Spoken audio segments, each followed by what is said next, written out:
Well, hello. It's Wednesday, and it's time for what is advertised as relaxing painting with Dyson Dungeons, but it's not going to be that relaxing today because, well,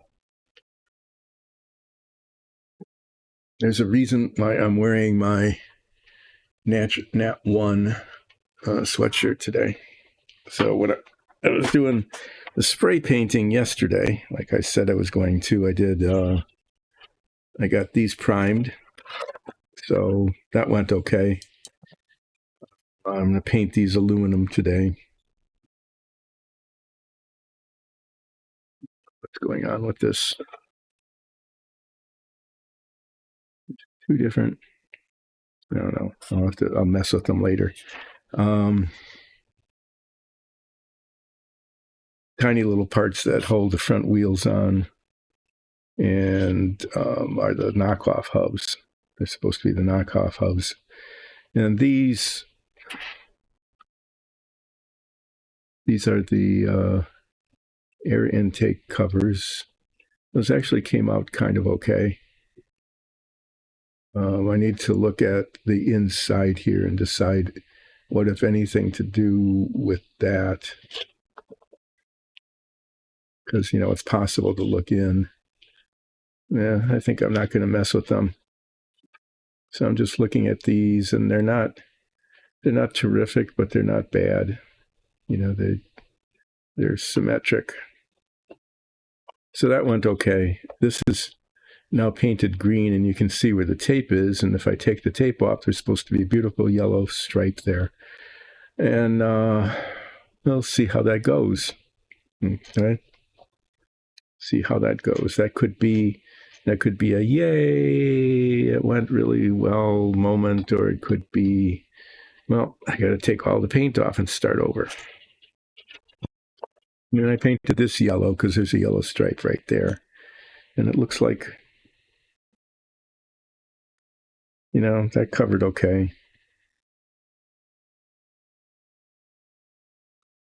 This is about, it's like hair or something in there. There, it's gone. So there's the little piece of tape comes across here, assuming this is working. I'll have to make allowances for that little protuberance. And then that'll be painted green like that. But the real problem is this thing, okay? This is an important part. A really important part of the car is the whole top of the body is the part that shows. And there's supposed to be a yellow stripe that runs down here. So I was painting it yellow, and I was doing a fine job of painting it yellow, okay? And then I remembered I needed the inside of the nose needed to be yellow as well. And I looked at it, and it wasn't. So I thought, I'm going to be really clever here. This is my cleverness, is I'm going to take the spray and spray it into the nose. Just get it right up there and spray yellow paint into it. And I did that like way too many times because it wasn't covering very well. And then I picked it up and went, not all of it was going into the nose. A fair amount of it was going on the top and the bottom. And when I picked it up and looked at it, there were these big blobs of paint. Okay. So it was one of those, I got impatient. I did something really stupid, and now it's a mess. And what I'm going to have to do is polish sand this so that it's nice, so that there aren't any of these edges or anything. I'm not sure I have to take all the paint off, but I need to feather all of this all the way around. I'll probably take it off on the bottom here and feather all of this all the way around. And then I'm going to reprime it because I don't know what I'm going to get. When it's hard to tell without paint on it, but I can prime it and then repaint it yellow, but not do something stupid. So I'm going to do my best to get this not rough anymore, but nicely polished and repainted. And that just puts everything back by a week almost, because there's the time that'll have to be taken to polish all of this and then reprime it, wait for the primer to dry, look at it again, maybe do even more work on it to fix it, maybe even fix it yet even more. And then paint it yellow and then paint the stripes. So yeah, good work there, messing it up. So today, the big, other than fixing this, which, got totally screwed up, hopefully fixing it. The two big deals are to take the tape off and see what happened. Yep, I'm a little anxious about how that's going to go. Not really sure. And the other is going way back to the chassis here, is I need to paint these edges along here green. I very carefully tried to not paint them green, and then it turned out that when I put this on it, when this goes on it, it leaves like this little aluminum colored stripe. So I need to get good eye-hand coordination going and do that. And then the not so difficult thing is to paint these aluminum, the knockoff hubs. So yeah, that's how this is going to go today. I think, what I'm going to start with is, these are done.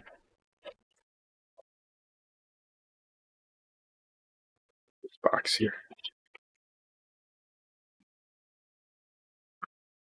One more thing in the way.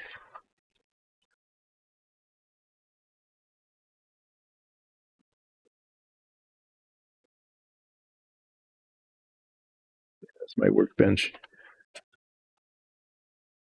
Totally fails to be clear today. It's just really a mess. Yeah,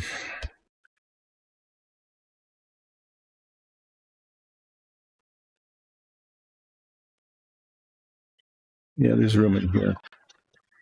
These are like suspension part. Can't see them, suspension parts. And then there's a rear bumper. That all near the end, it gets all assembled. This is the modified seat. These are the tires with the Firestone on them that I need to play around with to see if I can get the yellow stripe on or not. But these are satisfactory. These are satisfactorily done. So I'm going to put them in the box here so that they're not messed up. I really don't know how things are going to go today. So, that went okay. I took them off of the sticks and put them in the box. So I should probably celebrate that. Yay! I put some things in the box. Got sticks on clips.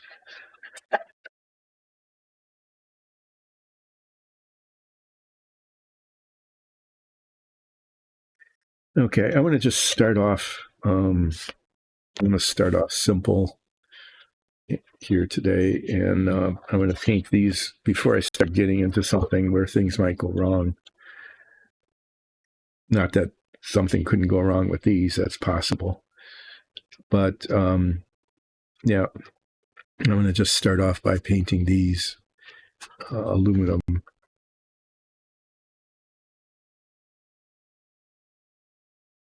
Maybe I'll paint them a little shinier color. Oh yeah, I need to do the mirrors too. I keep forgetting about those because they're not going well.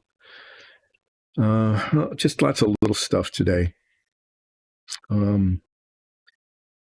Probably, this is like the least important thing to do. Getting this prepped is probably the most important thing to do. I need to do this today. Otherwise, it'll be delayed even further because I need to prime it tonight or tomorrow before the Friday stream.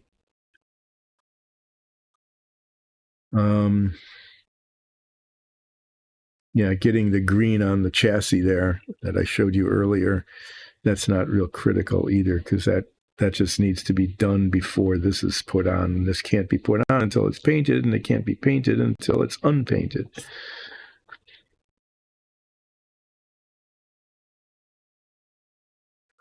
But I'm not ready to do that yet. I have to have some coffee and talk about how this show is not a how-to show.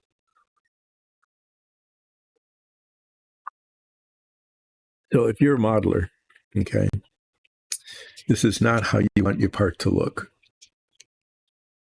Okay. So as far as a how-to show goes, I'm going to show you how to try to repair the mess that I made, in case you happen to make a mess like this too, which I'm hoping you don't, because having seen me mess this up, you will know not to mess it up. Okay? So you'll have learned how to by watching me do how not to. A frequent, it's just how this goes. Okay? Probably the only good thing is that the seams don't show. That's good. The seam doesn't show. I'm going to paint these while they're on the tape. I think I need to see what's going on here. No, so that's the backs. Two of these have like holes in them like that. Okay, and two of those have a protuberance. And I don't know what's up with that.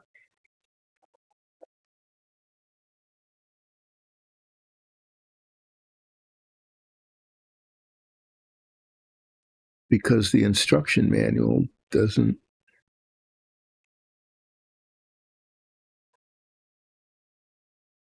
No, they're not different. So two of them are going on the front and two on the back because they're different from each other. But this is what I've got to work with. Okay. That tiny little picture that says knockoff here and here.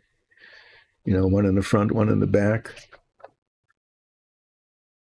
And on the pictures, it's really next to impossible to tell. Even if you put it way close to the camera like that, can you tell the difference between the front ones and the back ones? Can you see whether one of them would have indentations and the others having protuberances? No, I don't see that at all. It's just not helpful. I'm going to have to arbitrarily assign front and back. I'm not sure. I think maybe I'll put the ones that poke out in the front and the ones that have the divots in the back.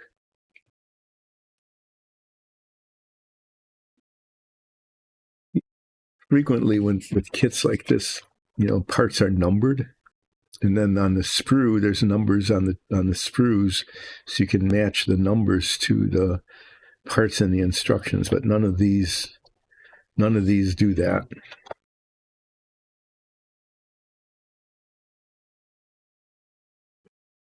It is such as it is. Okay, I want to paint the backs first. I'm going to paint the backs. The backs are the part that goes against the body of the car that, doesn't show on the outside.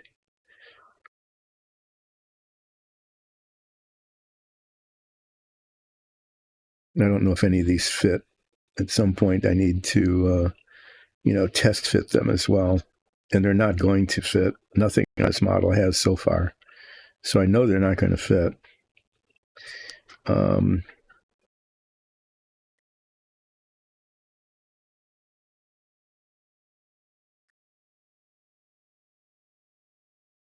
Especially these little rings. I really don't know how these are going to work, but I'm not going to worry about them until much later, and then I'll probably take the better part of, because the holes in here, the retaining wheel holes, they're too small for anything on the car. They're just way too small. They're too small for the axle. I don't know. I don't understand really. Okay, what I'm going to do here, you're going to wonder what I'm doing, is I'm going to put other pieces of tape down kind of next to these, because after I paint these, there's just not going to be enough adhesive showing on the tape to hold them. So after they dry, I'll flip them over and put them on this fresh tape. This is something that I can show you how to do. I can show you how to fold tape over and stick it on a piece of cardboard.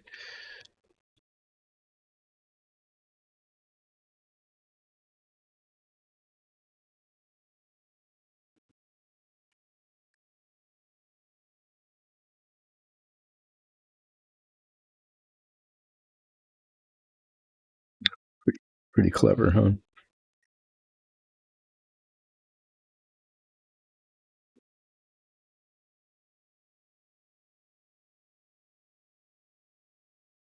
Another reason why building these models takes so long. I can spend the better part of 4 minutes or something just folding tape into little things like this and sticking them on cardboard.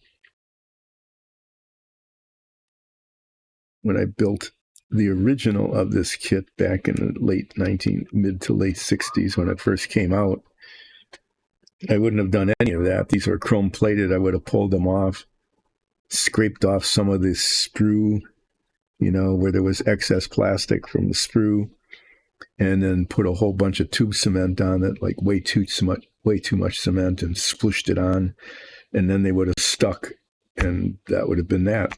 They would have just been attached. I don't know what I would have done about those. I don't remember those retaining rings.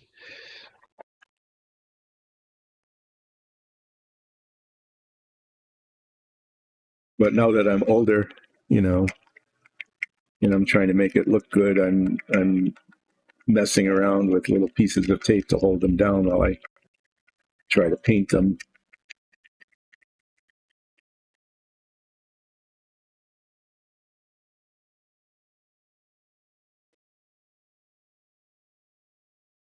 I'm mixing up the paint. You can't see it.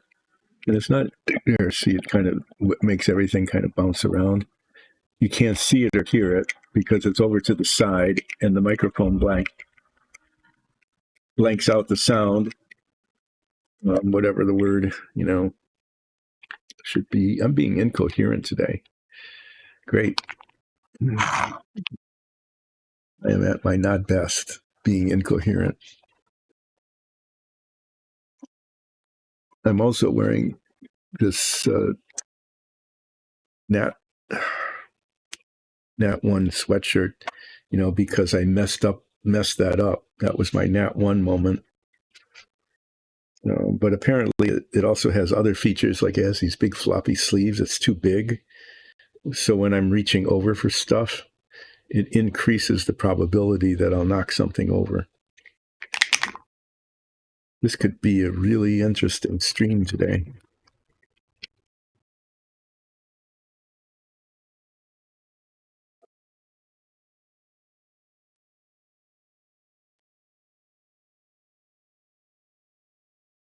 Using a paper towel to open these because they spatter.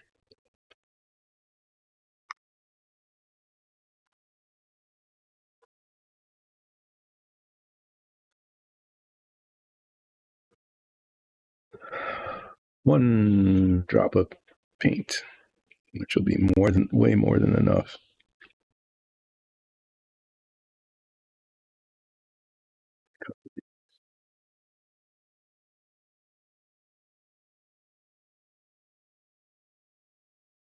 Painting the backs of these retainer rings, even though they should be invisible. I mean, I don't know why anyone would even be able to see them.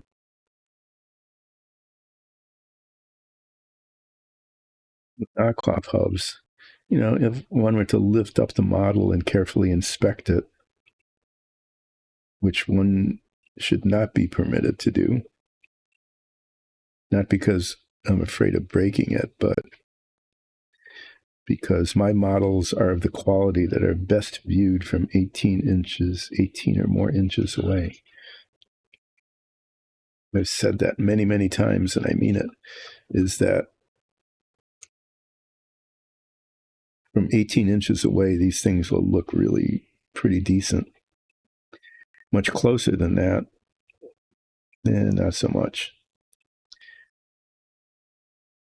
So somebody actually picking up the model and rotating it to look at the backs of the knockoff hubs to see if they were properly painted is not something. It's something I'll probably do, or I would do, but not something I would let a observer do, probably.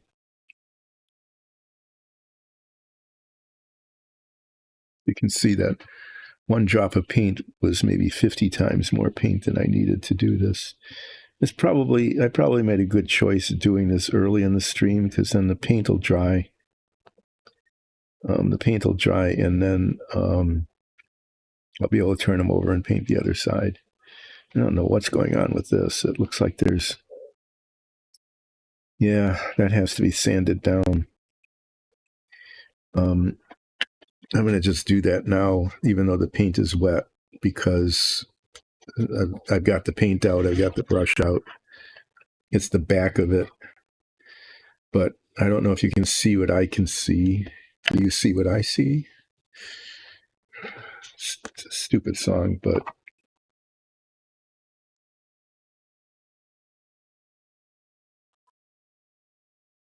I mean, it's a cherished Christmas carol, but if you really listen to the lyrics, it's really disappointing. They're not very good. So what I've found here is, now that it's painted metallic, as I try to get things out of the way, I'm going to do this in the box, okay, which is not located in a good place. I'm going to do this in the box because it's a tiny little piece that I'm going to be trying to hold on to. And if I drop it, I want it to fall in the box, like on the floor.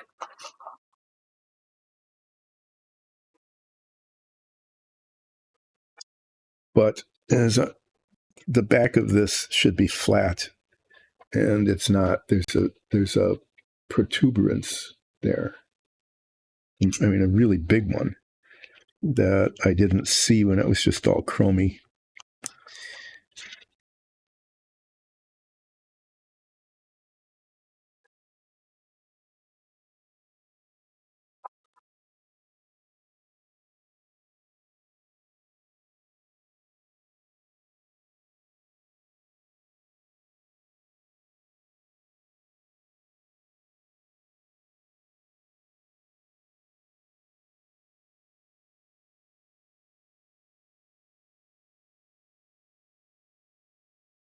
Yeah, no, this is like really not easy, holding on to that piece and not sticking my fingers on the wet paint.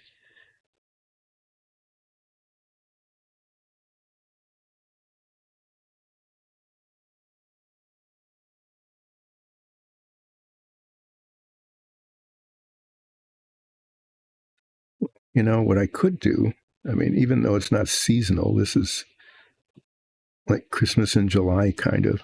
There, see, I dropped it.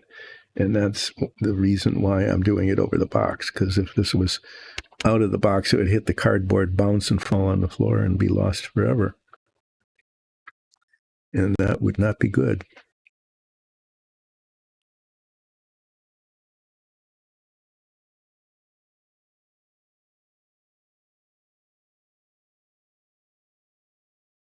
Did it again.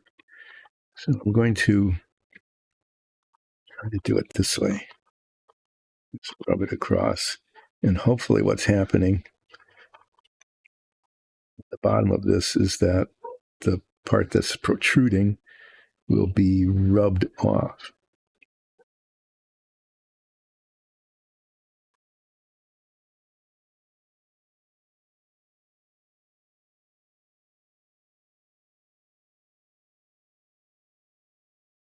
Now, I could talk about do you hear what I hear? Okay. The music of that, I think, is really pretty good. Okay, of that particular Christmas carol, I like the music of it, but the lyrics, I don't know, I find them like forced to rhyme and almost silly sometimes.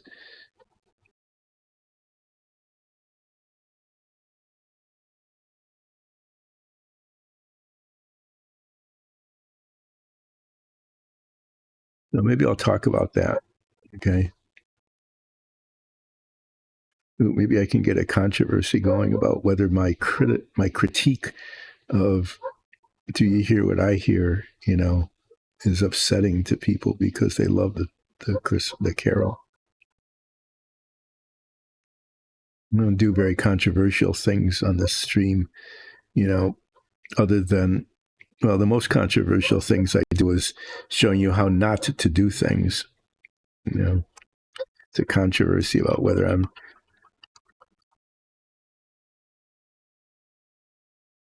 effectively showing you how not to do stuff because,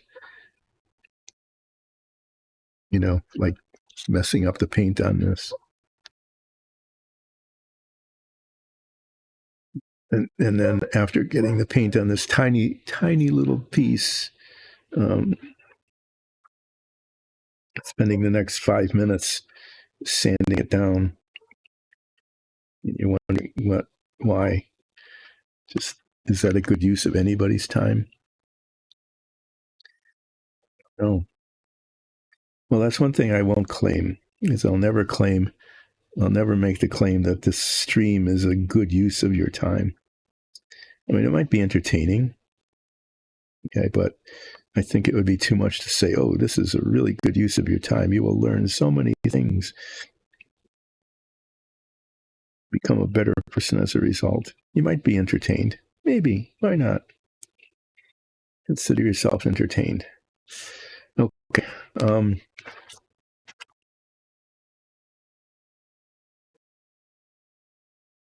So the carol starts out, oh, you got your, yeah, the flip icon is working. That makes the day better. So far, it's the only really good thing that's happened today. So, yeah, I'll definitely do a flip.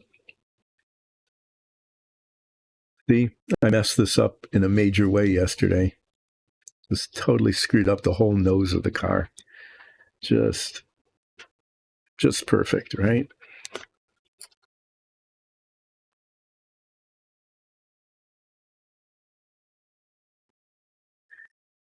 To get my flip materials out. I haven't used these in a while.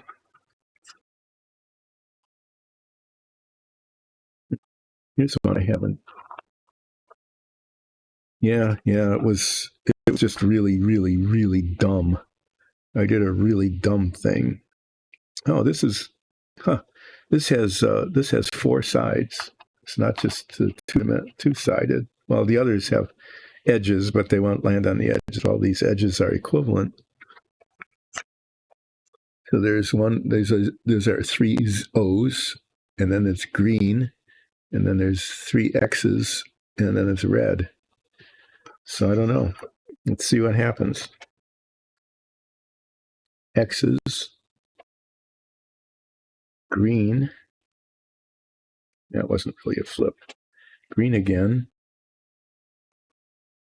It's gone. Oh, there it is. So I found it. I'm discovering why I don't flip this one very often. It's not very, very good at being flipped. Red, green, O's.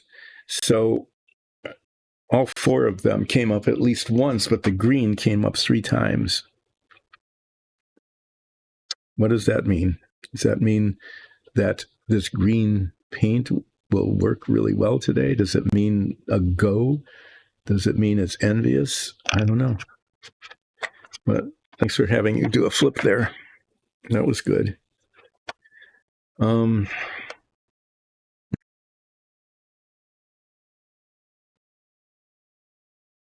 at how these turned out. These are mirrors.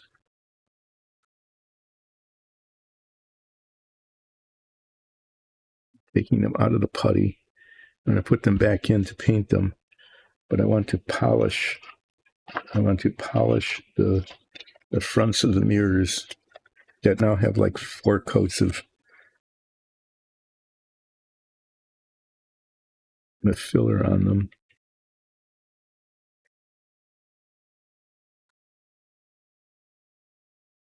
And then I'll paint them and see what they look like. I've been working on these forever because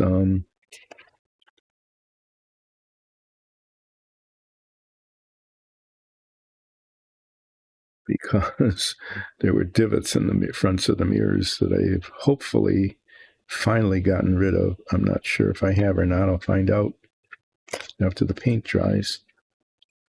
But I've got the right shade of paint out in that little dot there.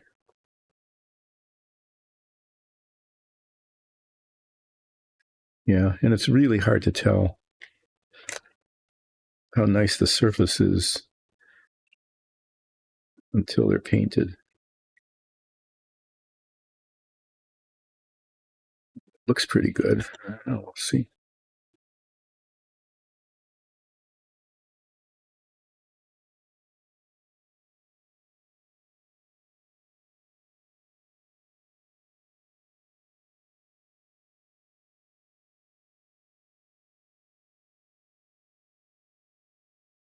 It's there's some chance that after these are painted, I'm going to put a couple coats on and then polish the paint, which is actually a thing that one can do.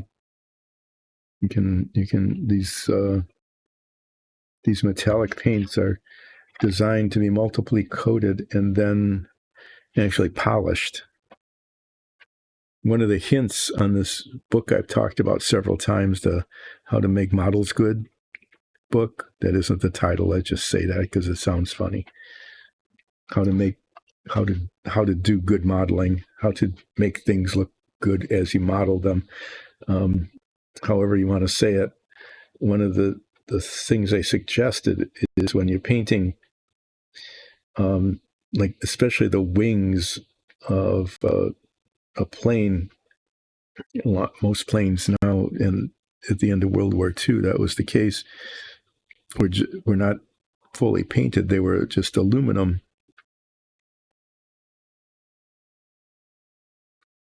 And it's still there.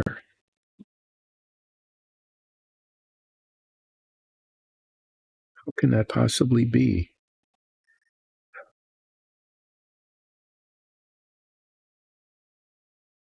I'll show it to you in just a moment, because it's like, how can this possibly be?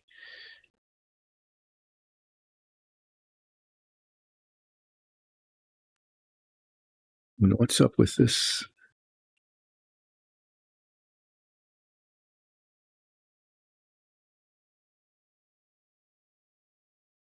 Okay, well, this isn't anywhere near done because it's still a problem. They're getting closer to being okay. Hi, Aman. No, these are they look like little batteries, don't they? These are the side view mirrors for the car, for the race car. They go, the windshield and the wind deflector go around the front of the car here. And then these are attached on either side so that the driver can look behind them. And these are the mirrors. And I've been doing battle with them and I'm continuing to do battle with them. Since I took them off the sprue, you can still see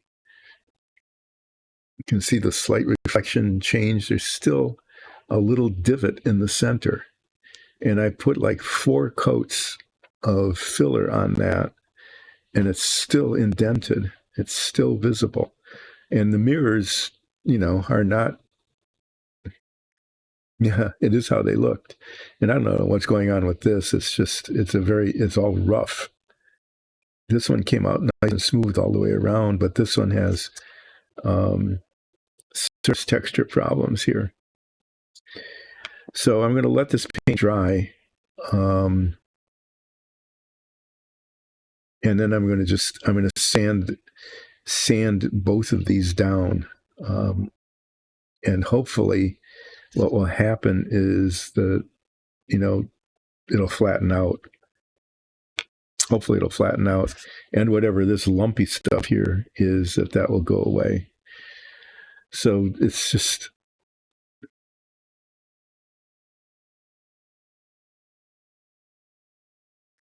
Oh, okay. Did you play this week?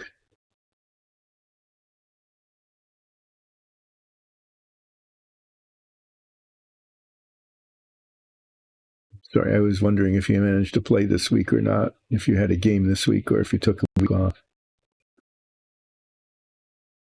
So is this a letter that Haroon is writing in game?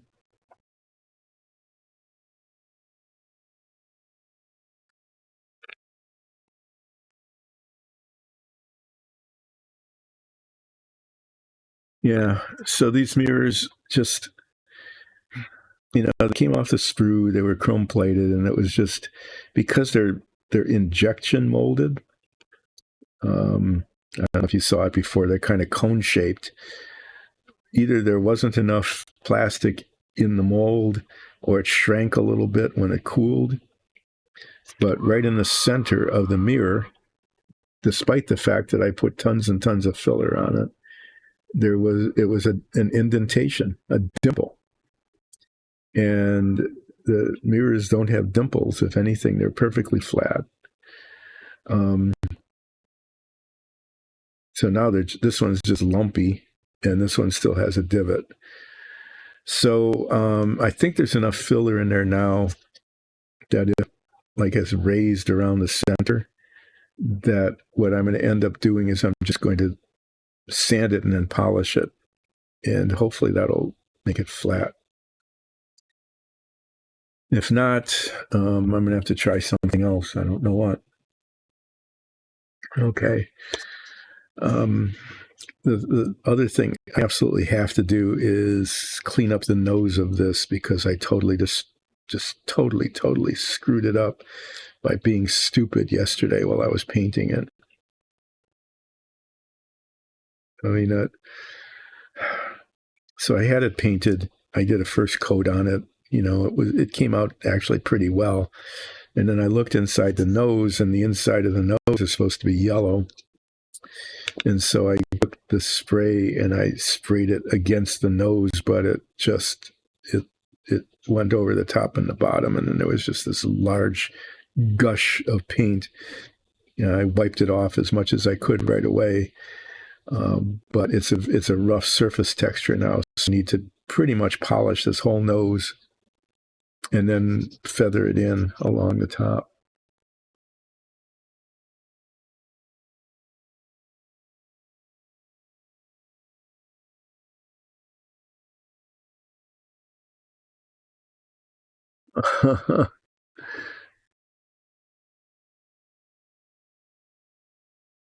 Wanted to switch their characters. Okay.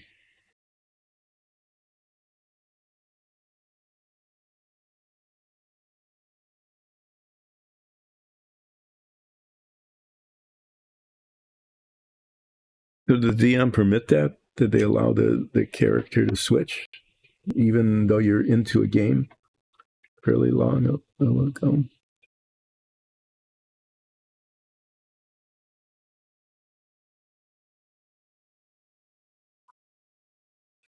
So the player's going to stay in the game, right? But just as another character? Okay. Well, that was very nice of the DM to allow that. I guess it's early enough in the game that that was permitted. Okay. Well, this could go. This could just be a disaster. Okay. I don't know how this is going to go. This is the tail cone of the car. It's now green, and you can see it's kind of glossy here. And then there's this not glossy spot. That not glossy spot is the tape that's covering the yellow, like this, that's covering this whole thing was yellow.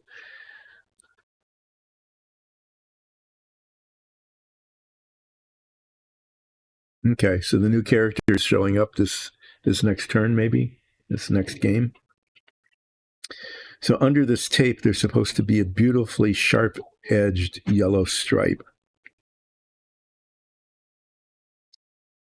and it looks. I'm afraid that there was a leak here, that the tape wasn't tight. I tried to get that down, but it looks like it lifted up. Well, let's see how bad it is. I had warned everybody that if this did not go well, I would have to take all the paint off of this and start over. So here we go.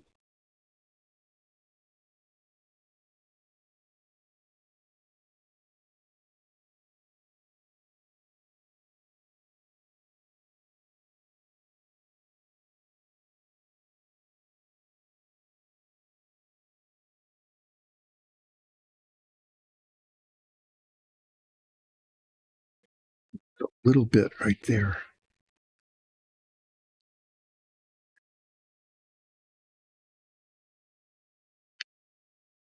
Okay, except for that little spot. And I'm not sure what I can do about that, whether I'm going to try to fix that or not. I really need to put a tiny touch of yellow paint on there and there, but it's not as bad as I feared it would be.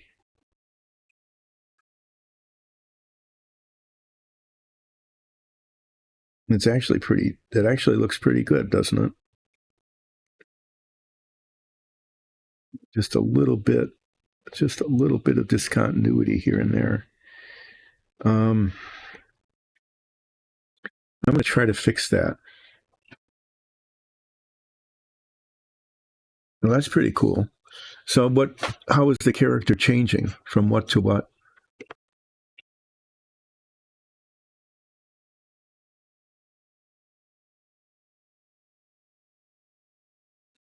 Yeah, a lesson I've learned before the hard way, and I'm assuming that the lesson is still to be learned, is that these spray paints are not like the acrylics. Okay, they actually dissolve each other, and so there's a little bit of green paint here where the yellow is supposed to be, and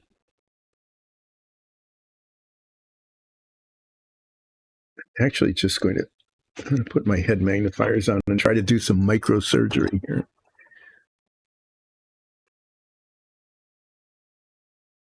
Okay. It's important to have a healer in the party. What's the new one?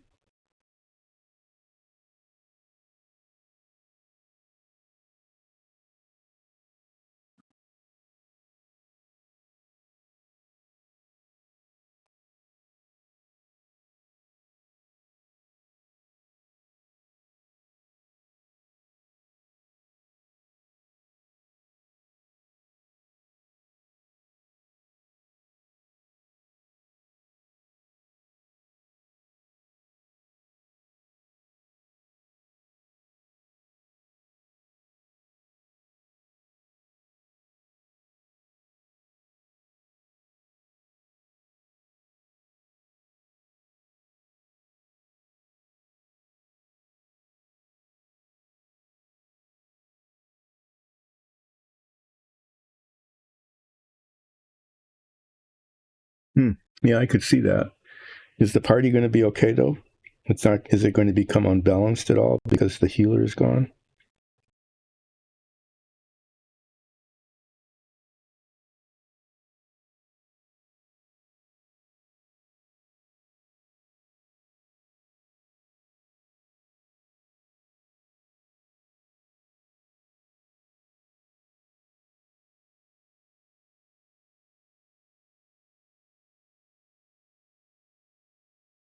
So what I'm doing here, and this is kind of working, is because what it was yellow underneath, and a little bit of the green got on it.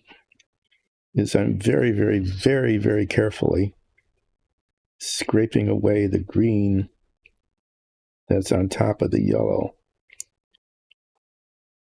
which, if it works, is going to be way better than attempting to put yellow paint on it.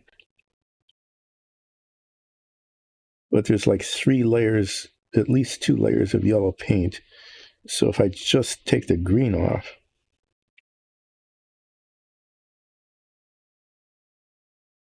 yeah, it's already improved quite a bit.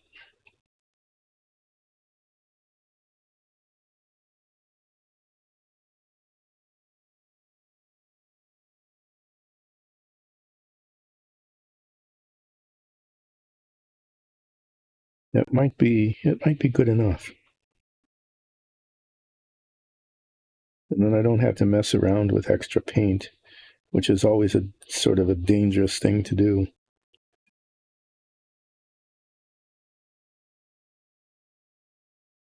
Under the magnification, it is not perfect.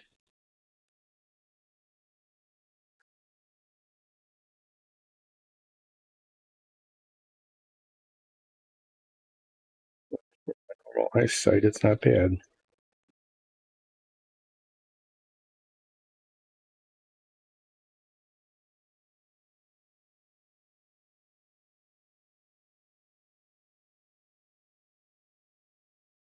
No, I'm going to call that. I'm going to call that good. I'm going to say it's okay. Good enough. Now I need to take the tape out of here.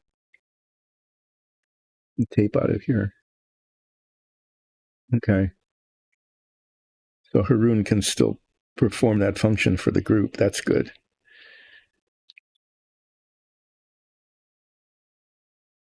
The inside of this was taped because it's painted aluminum color. No, this is just gooey. This is just a gooey mess. Yuck.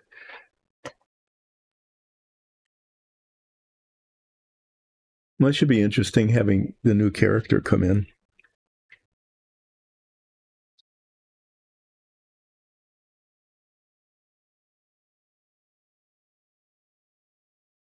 Oh, geez. And how did... I thought I was being really careful and not getting the sticky tack on the model. Obviously, I wasn't.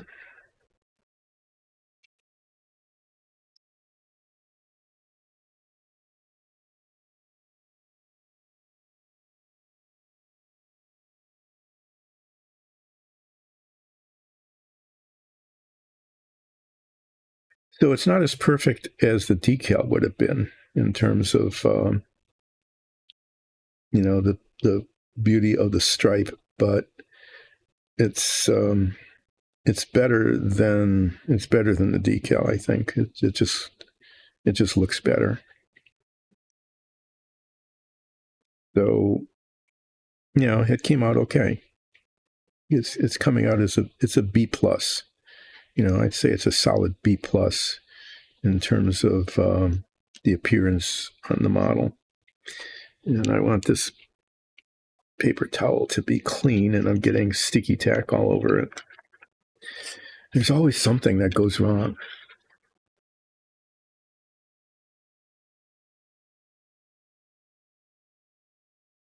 In this case, it was the sticky tack was supposed to be on the tape and not on the model, because I taped it all up and then put this, and the sticky tack leaked somehow.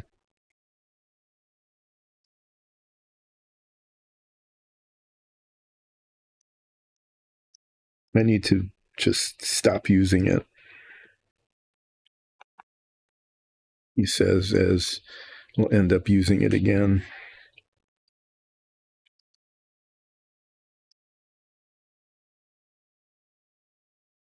Okay. Well, this glues on to, I'm just going to do this.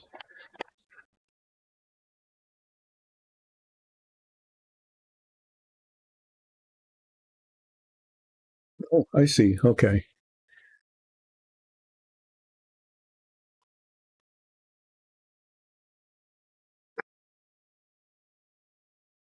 Try to wipe it off using a paper towel here. At least as much as I can. No, it's just disappointing that this stuff just shouldn't be there at all.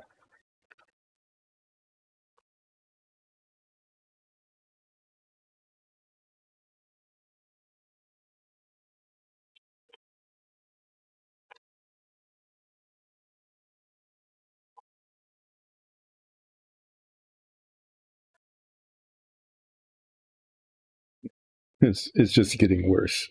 Sorry. The mess is getting messier. It's now showing through this little hole in the back. It got pushed up against it.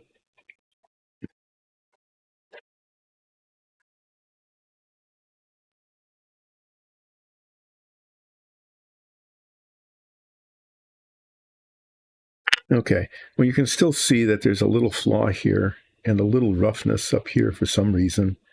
Maybe it pulled the tape away or something. That there's a little bit of a flaw there, but I could try to touch that up with a tiny bit of yellow paint, but I think that would be quite dangerous. It'll just make a mess of it. So this will just look like it's like, it's been used in a race. That little bit of roughness right there. I'm going to put this in the box and try not to mess with it anymore.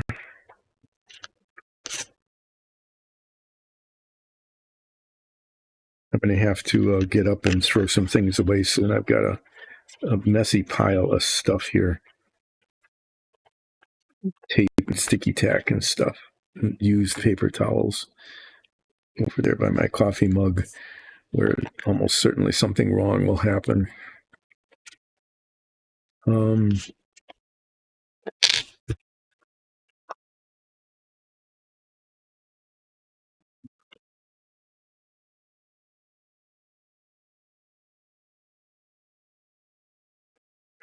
If I recall, Haroon had to either buy or gather their herbs. How is that coming in terms of getting the raw materials for the creams and the potions? So this is the this goes here, okay, and the yellow stripe continues across the top of this. There's this protuberance here, okay, and I know it might seem trivial, probably is trivial, but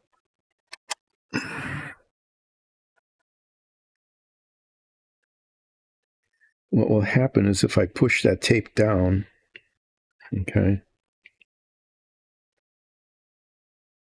if I push the tape down around the protuberance, it'll be slightly narrower. So instead of having a straight stripe like this, it'll have a indentation in the middle.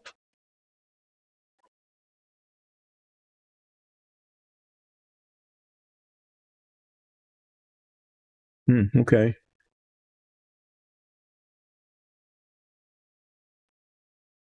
So what I'm going to try to do here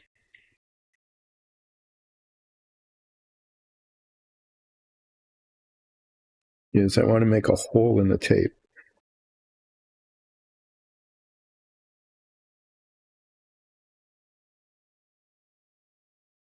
Okay, so that, right. So this is all not going, this is not going terribly well. So I want to make a hole right in the center of the tape there so that it wraps around the protuberance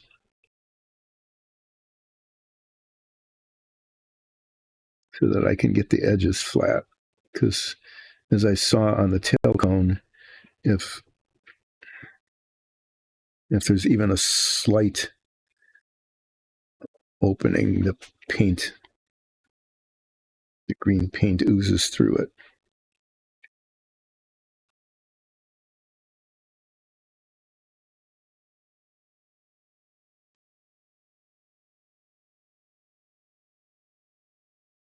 Trying to get it lined up. So the lining up here is I'm going to put a pin through the hole and put the pin on the top of the protuberance. I don't know what it is or why it's there. Yeah, this is working not well. Trying to use the tape to line it up. I mean the pin to line it up, and of course, it's not at all where I want it. Nope.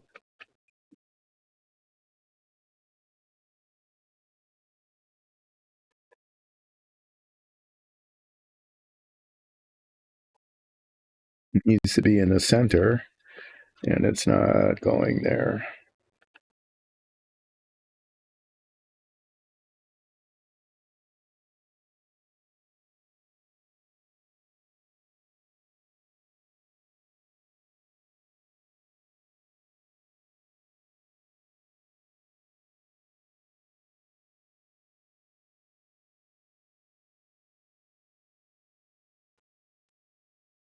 Getting the flat.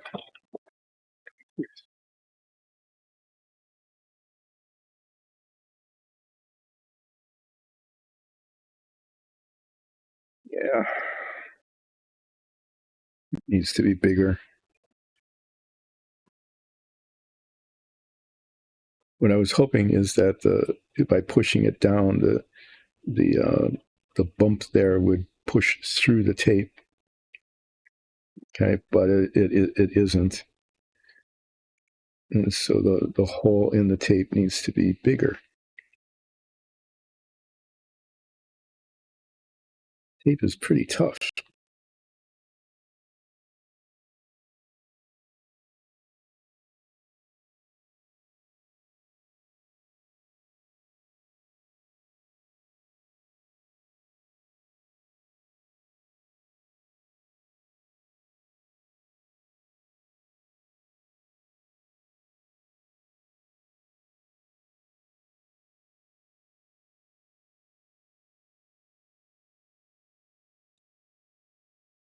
Not centered, is it?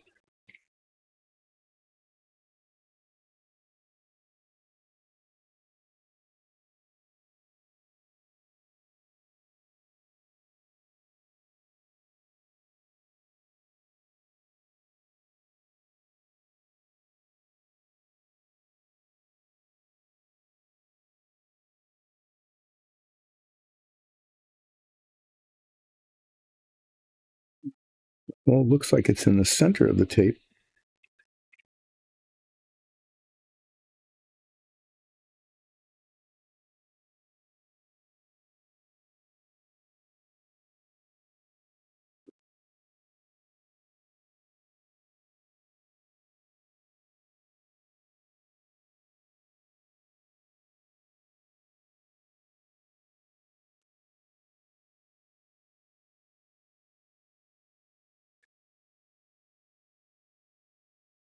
Wow, how can it be off so much? Hmm.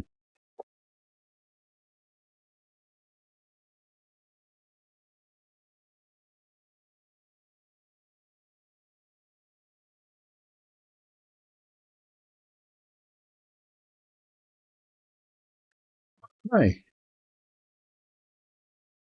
thank you for that. At a certain age, That's actually a really important thing. I think.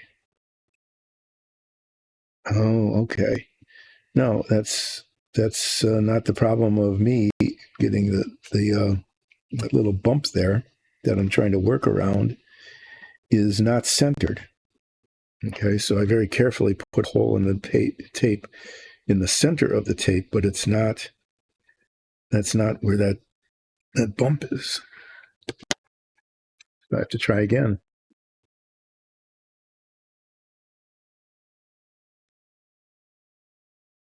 So it smells like a perfume, but what's the effect of it?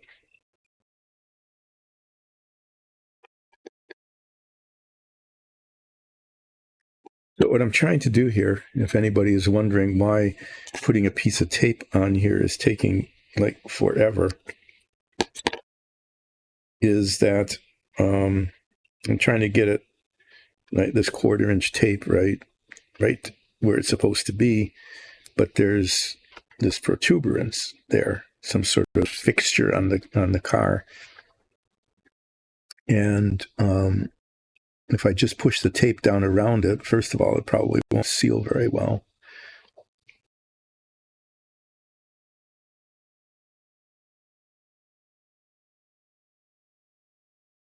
But it also will, because it's up, it'll be shorter, be narrower there.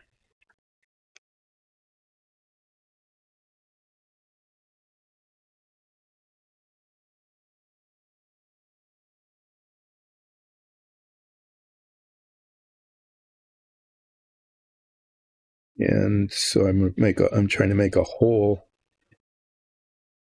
where that bump is, so that the tape pushes down nice and evenly around it.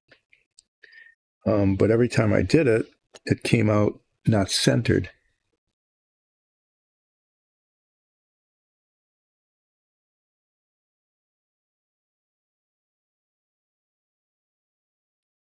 Okay, so it is your very first one. That's cool.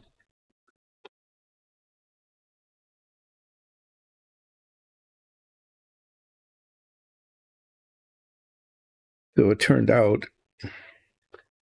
that little bump was not centered. And when I put the hole for the bump in the center of the tape was not centered. Yeah, if that makes sense. Because I want the yellow stripe to be down the middle.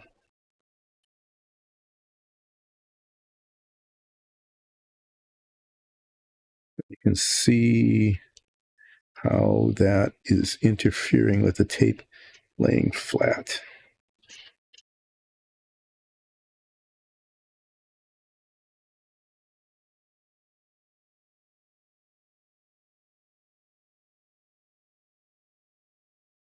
Now there's that yellow spot there that if I leave it will end up being painted green. I don't want that. So I'm going to just I'll put a little piece of tape over that.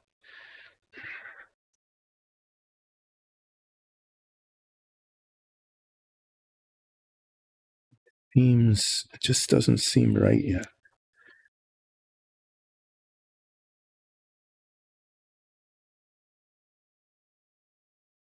I think that's better.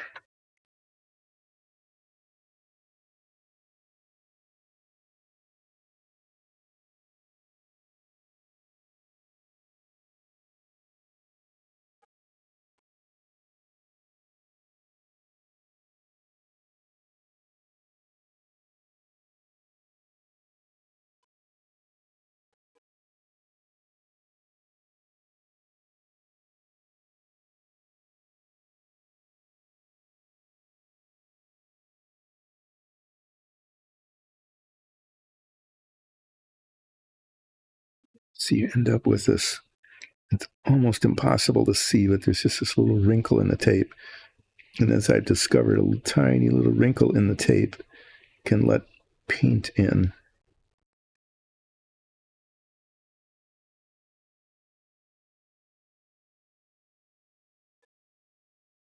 And on the tail cone of the car, it doesn't take much. It doesn't take much lack of perfect adhesion to cause a problem.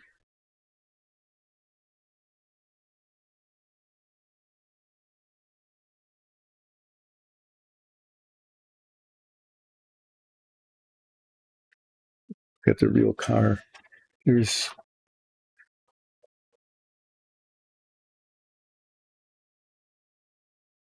yeah, it's this right here, right there. See the bump there? It actually ends up being painted metallic. I mean, on the car, it's a metallic piece.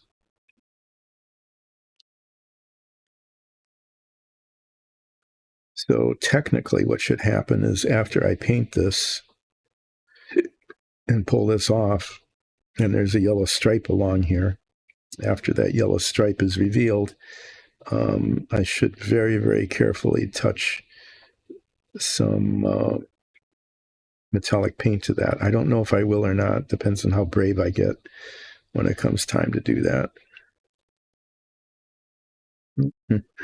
Just got a moth fly by. But I'm going to keep it yellow for the moment by covering it with a piece of tape. Otherwise, it's going to be a little green spot there, and I don't think I really want that. There. So I think, I know, that was just a lot of ditzing around just to get a piece of tape across here, wasn't it?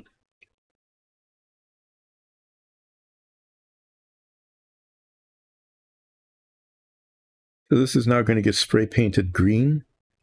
The whole thing is going to be green instead of yellow. Edges and everything. And then when I take that little piece of tape off, there should be a nice yellow stripe right across there. And that little lump will then be there saying, paint me aluminum, please. And I'll go, but I'll just mess everything up. It'll make a mess of it. And then the yellow stripe will have to be redone. And I don't want to do that. Okay, well, yeah, this is ready for greening.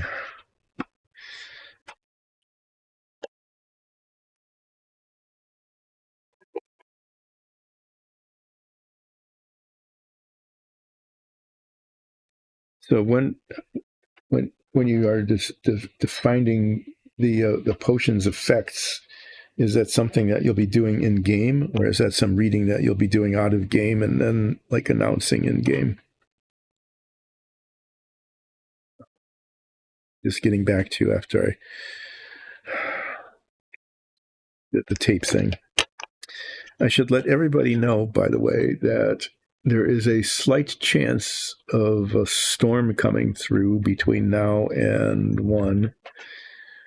Very small chance, I think. But if it is, there's also a small chance within the small chance, which makes it even a smaller chance, that it could like knock out the power, in which case this stream will just end abruptly. So if the stream ends abruptly, it's because the power went out.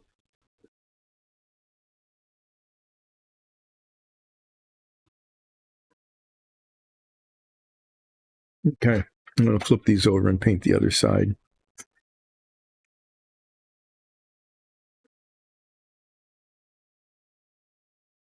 No, don't be dumb. Dumb. Do it in the box.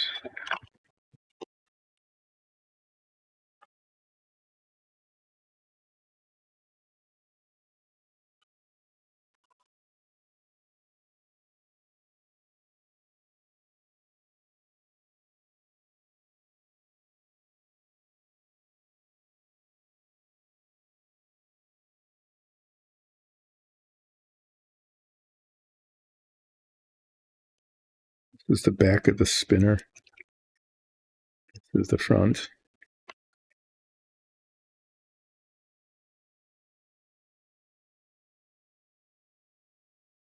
And as I mentioned before, there are 2 kinds of fronts.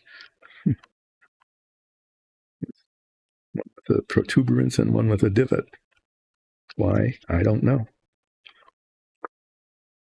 What would Dr. Seuss say? Go ask your mother, I guess. Something like that.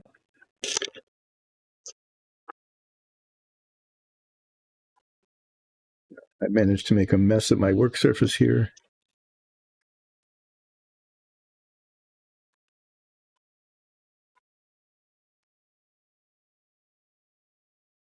Nope, the paint dried up. Yeah, it's an alchemical item, but how do you find out what it does? You don't know ahead of time when you're working on it, when you're making it, what it's going to do. Is that true? Okay, I'm going to use the same paint on this as on here. So I'm going to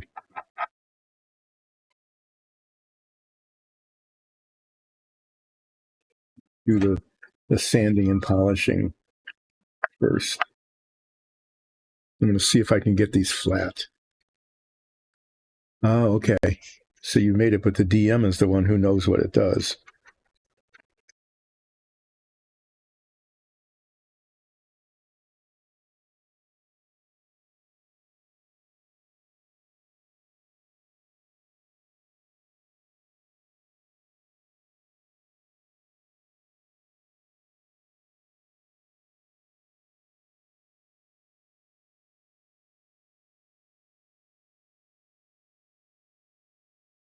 This might be working.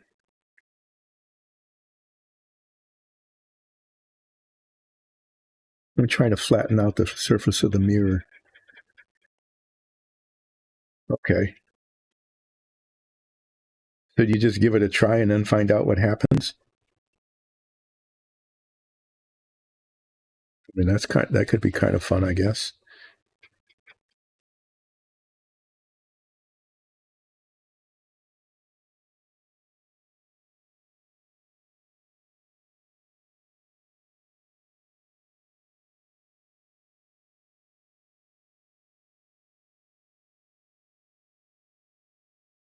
The reason I'm doing this now.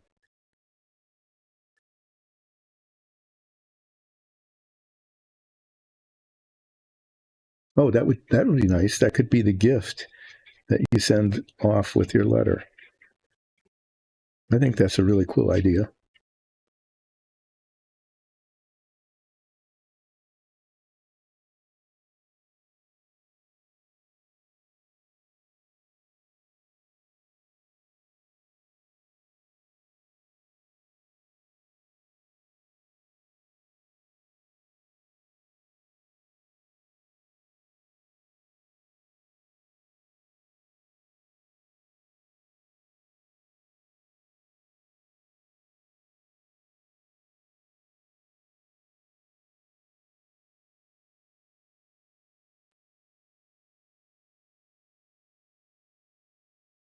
That becomes a very meaningful gift then.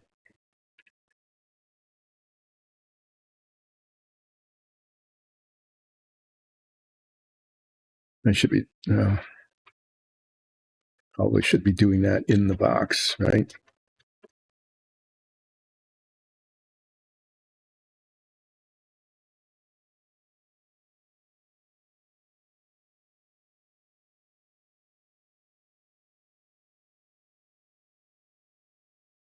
Do you play on Monday? Next week, Monday? I'm polishing the front surface of these mirrors, the side view mirrors. They were badly made because the injection molding left a really large divot, indentation in the center of the mirror. And I've used several applications of filler, and it still was there, the indentation that is. And so I'm just sanding it down, and I think I'm successfully getting them to be flat. I think so anyway. It'd be okay if they were slightly convex. I think that would look kind of cool, to have the mirrors be slightly convex. But if that isn't going to happen, then flat is good. You're running a couple of other games too, aren't you? You're in a couple of other games I'm on.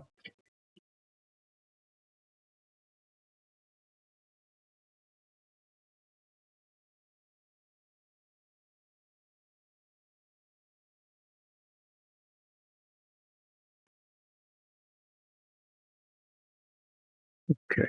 What I'm going to do now is, this is sort of fairly coarse sandpaper. I'm going to use this polishing stuff. Try to polish the surface of these so that they're nice and shiny and flat.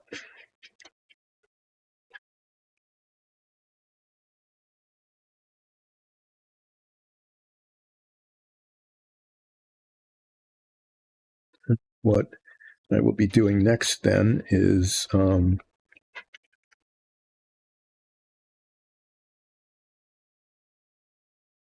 this needs to come off a little more so it's equal to the other one.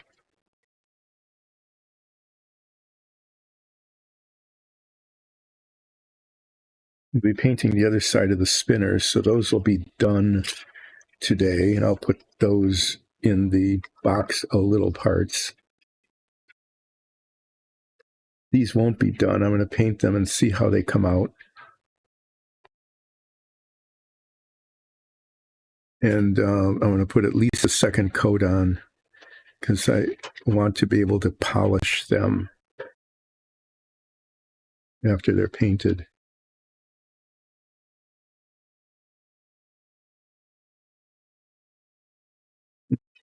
See how that goes. It can't be any worse than it has been. Okay.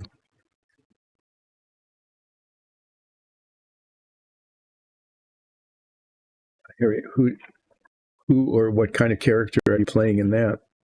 The Harry Potter game.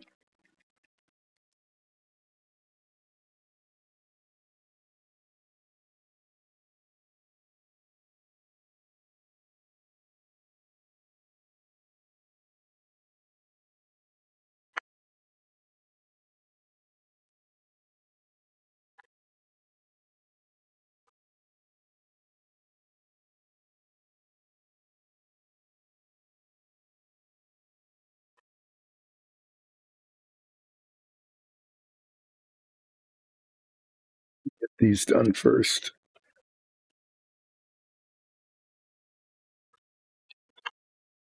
No.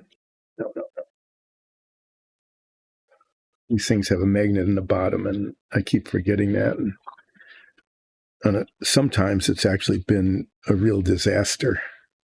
I ended up breaking a part of a minifig off. I had a minifig on each one of these, and they got next to each other, and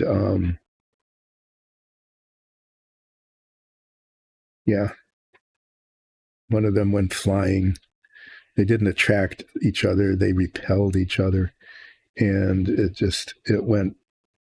The whole thing went flying, and the arrow was a sword. The sword just shattered and disappeared in the place where lost socks go, I guess. Could never find it. I had to fabricate a new sword blade, which I can do. I've done that before with toothpicks. It doesn't always have the same nice surface texture. It's a little rougher than the plastic, but we're being on camera. It's adequate for the show, for the D&D show. Yeah, I'm not overbrushing, really. I'm making sure that there aren't any bubbles in it. This metallic paint is really good. It looks really good when it dries, but it will sometimes, when it's brushed on, will get bubbles in it. And the bubbles need to go away, otherwise it will cause a flaw, a very noticeable flaw in the in the surface the paint. It'll be not good. I'm being unusually incoherent today. I'm going to emphasize that unusually incoherent. I'm usually incoherent, but the level of incoherency is unusually high today. Reasons unknown. Okay, those all seem to be okay. I'm going to paint the surface of these.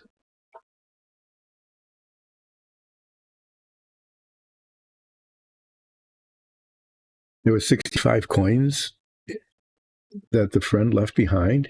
Wow. That's pretty cool. This looks okay.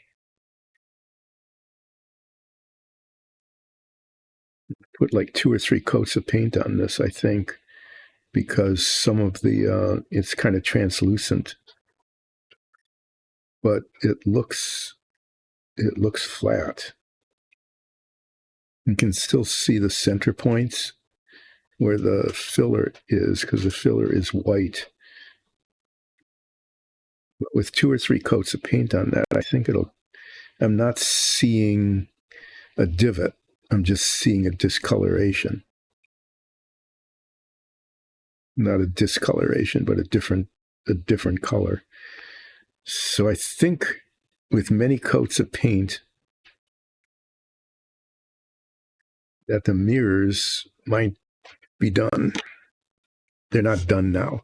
With at least 2 more coats of paint, they might be done. I might be able to get a second one on yet today. It's 11:30. I've got an hour and a half.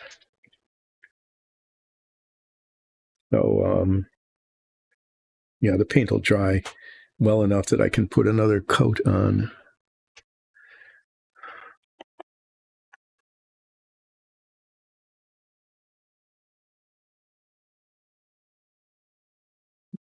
Right. I need to clean this up a little bit. I'm going to be sanding stuff down. I'm going to be putting some things away, so I'll just be moving around a little bit, putting some scissors away, putting some alligator clips away, putting some sticks over there, putting this further away, trying not to knock things over with my sleeves. This here, this piece of paper towel is going to be abused. It's going to get covered in sanding dust. What I'm not doing is I'm not doing the green touch-up on the bottom of the chassis of the car. I'm probably not going to do that today. This is more important. That can wait. That, fixing the chassis of the car can wait, because it doesn't need to be done until this is finished. And this is now 2 streams away from being finished, as opposed to 3 streams away from being finished, as opposed to 1. I lost 2 streams worth of time on this piece by messing it up when I painted it yesterday. Yay. Well done.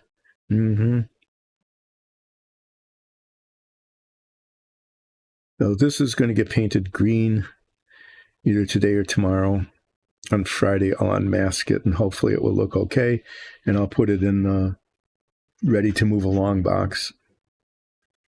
What I need to do with this now is kind of sand away and feather the yellow paint on the nose.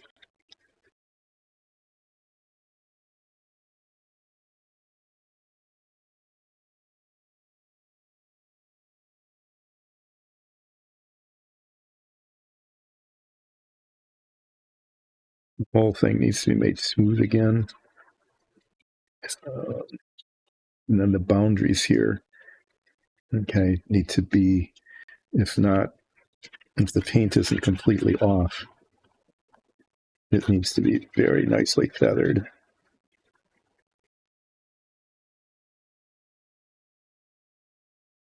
I'm using 800 grit here, and then I'm going to be using some polishing stuff, to get the surface texture polished again.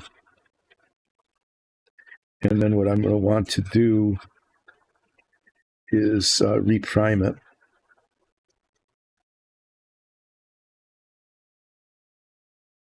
So that I don't see edges. Okay, I don't want to see an edge between the yellow paint and the green plastic.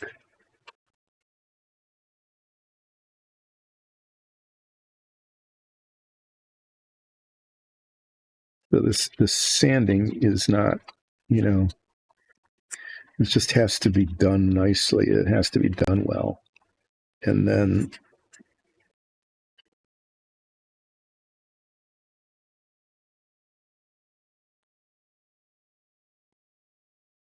I'll reprime it. And I don't know how that will turn out. I mean, I may end up having to do yet more sanding after it's primed. I don't know that until after it's primed. And I want to prime it to make sure that the yellow paint that I need to put on it without making a hideous mess of it like I did yesterday. I want to unmake the hideous mess, not make it worse.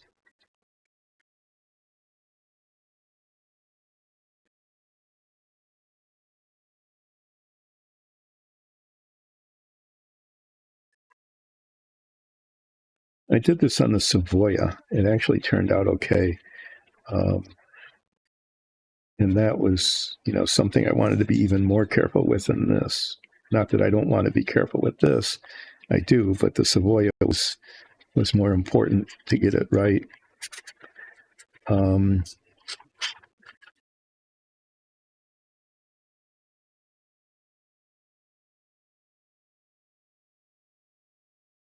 It's like an alligator in here where the paint got thick.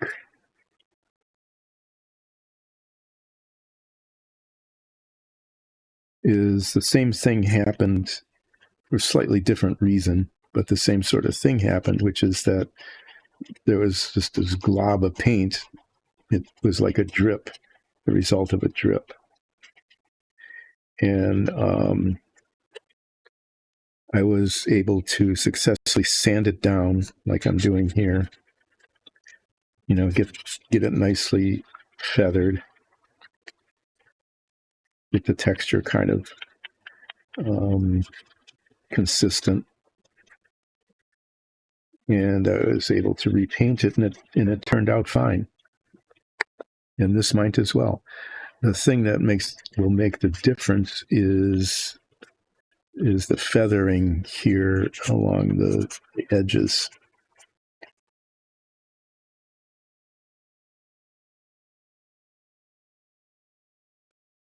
I guess kind of ideally, most of this paint would come off.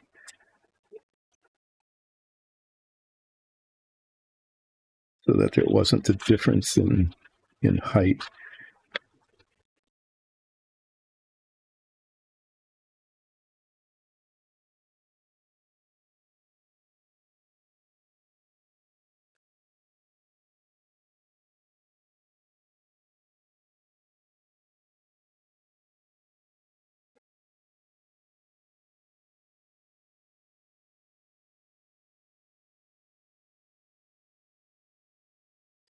So what will happen is that I'm going to prime this, and then after it's primed, take a look to see whether I successfully just gave it a nice smooth surface again, or whether I then need to sand off the primer and the paint underneath it.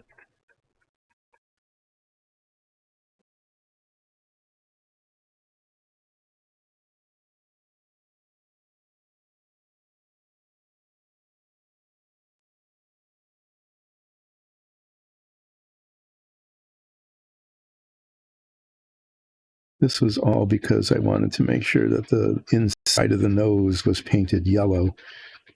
And then I just did an incredibly stupid thing. So stupid, I don't even want to repeat what I did. It was just, take my word for it. It was really, really dumb. And the result was that globs of paint all over the outside of this. Globs of paint.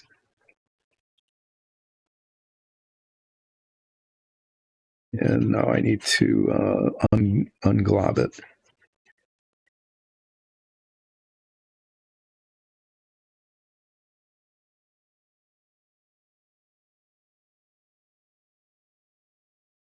You know, if any of you do auto body work, I don't know if anybody out there does, this probably looks pretty familiar. Because it's the same sort of thing that happens there. Like when you've got a flaw in a serious flaw in the paint, or you've got a patch that you have to put in, you'd put like auto body putty in or something like that, and then sand it all down and feather it so that you could repaint it. And it looks a lot like this.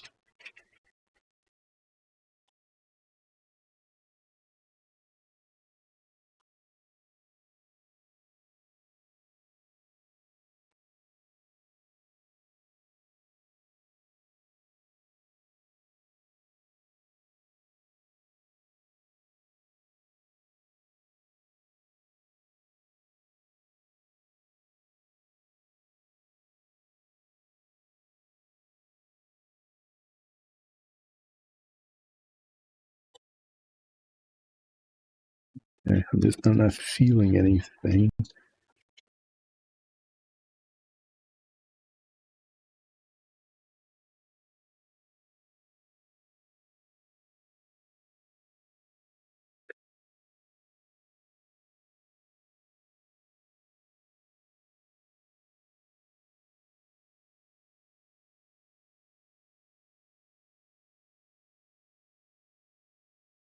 Well, the real test will come with the primer, and then we'll find out then how much of any additional repair work needs to be done before this is ready to be painted again.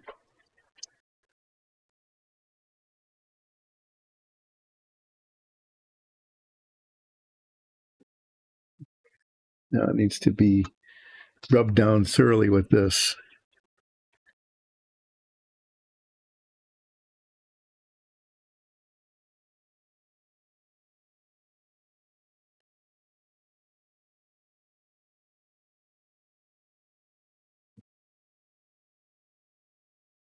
Yeah, they are. I don't know if anybody else does, but I'm catching my sleeves on things all the time.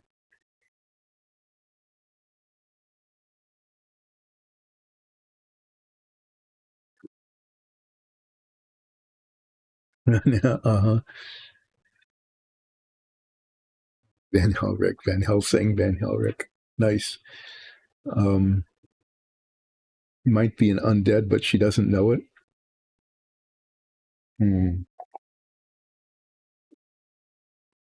I actually played a character kind of like that once.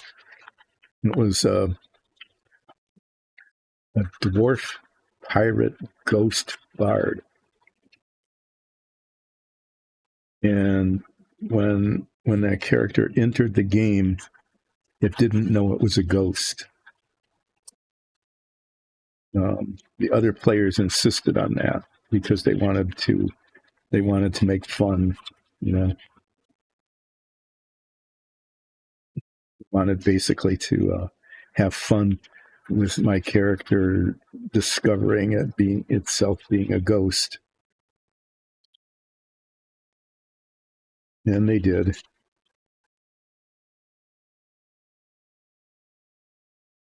The discovery process had a lot to do with rum.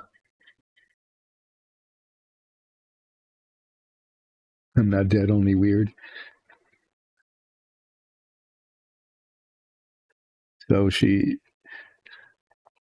She isn't sure if she's dead or not. How will you find? Oh, you're going to find out because when you start treatments, okay.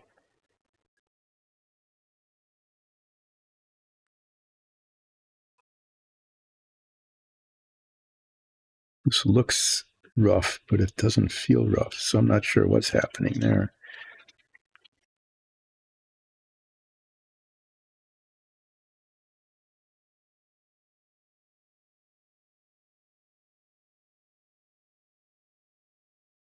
Well, on Friday, well, actually, I'll know before you do, but you'll know on Friday whether this effort has worked or not. That is to say, whether the surface is all nice and smooth and ready for repainting once the primer is on. It'll be really obvious if there's real textural problems or edges that are still showing. It looks like they're feathering. Looks like they're feathering pretty well.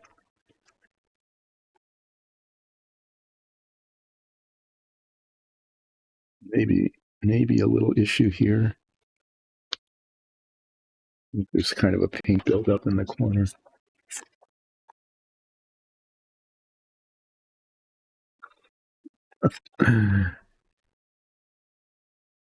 Hi, excuse me, are you undead? That would be kind of an interesting way to introduce yourself, right? Hello. Are you undead?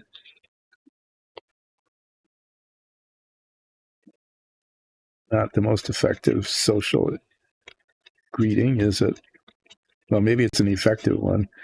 Not. It's just kind of a weird one, but yeah, why not?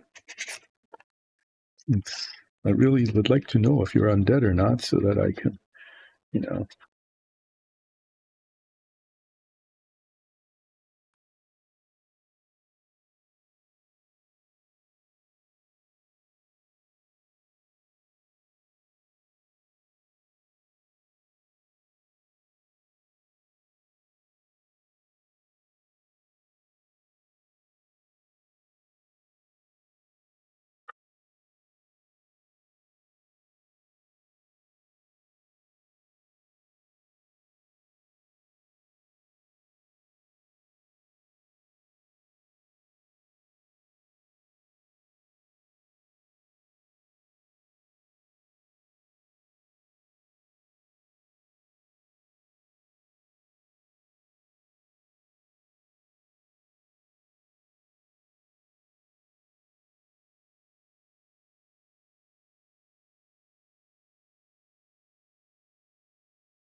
Well, it's close.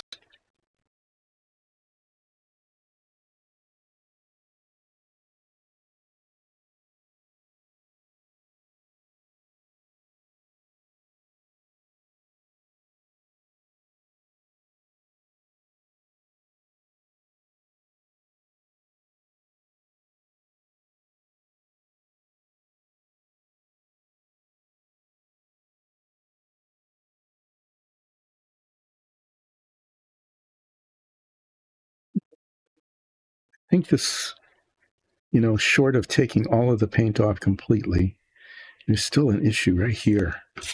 This is a problem here.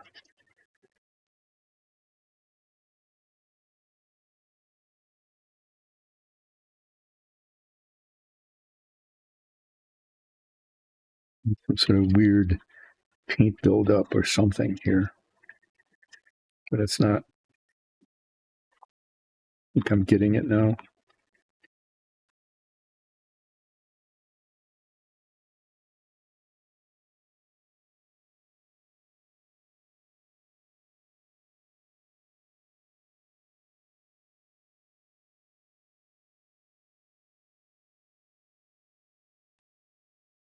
Let's throw some primer on here today or tomorrow.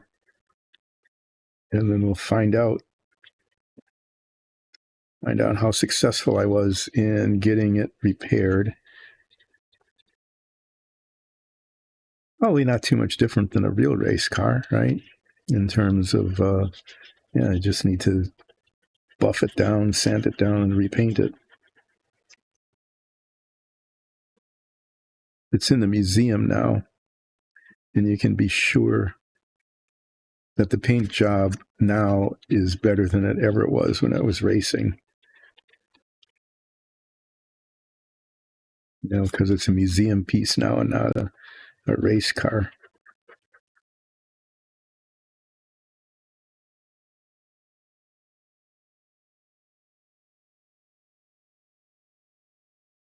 Race car, you want it actually to be kind of glossy and waxed because, to minimize air resistance. Believe it or not, on a car like this,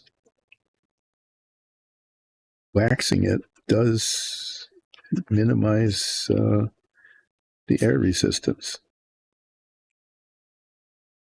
Kind of a weird thing that, waxing your car could matter in terms of race performance. Not very much, but some.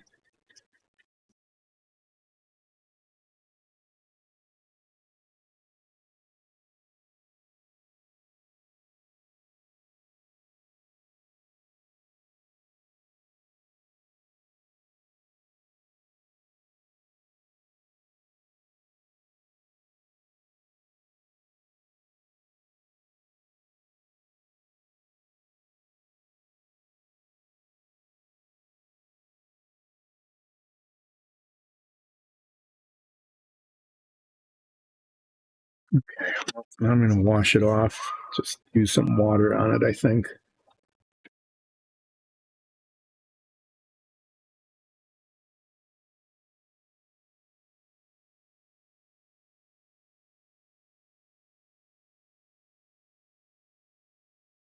Haroon got that spell? Or Van Hel, or the Van character? Which one got the seasoning spell?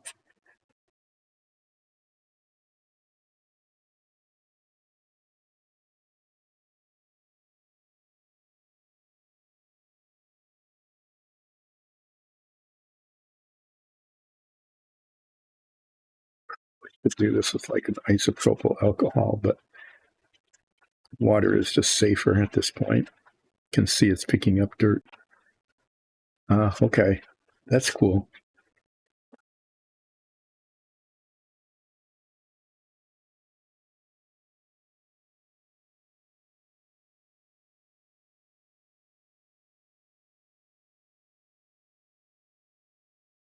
Okay, well, we'll see how this goes. I may end up having to take all the paint off right on up until this line, and then I'm not sure. But hopefully this will work out, that it, is feathered enough and polished enough that with a coat of primer on it,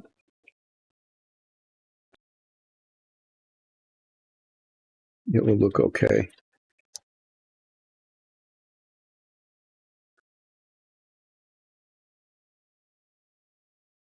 To put the stick back on it.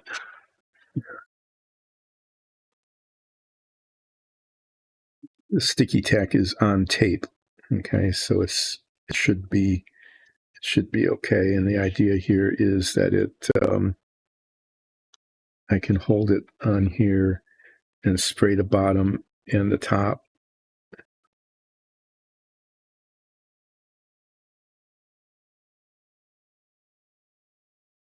That's the idea anyway. I can spray the bottom and the top so that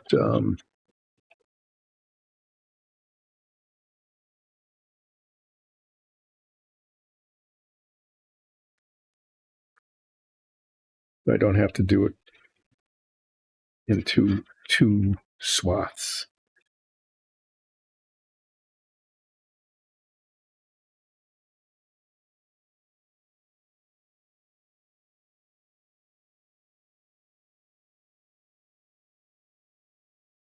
Yeah, once you get into the forest, you might not be able to find it at all. So you probably need to stock up on that, huh?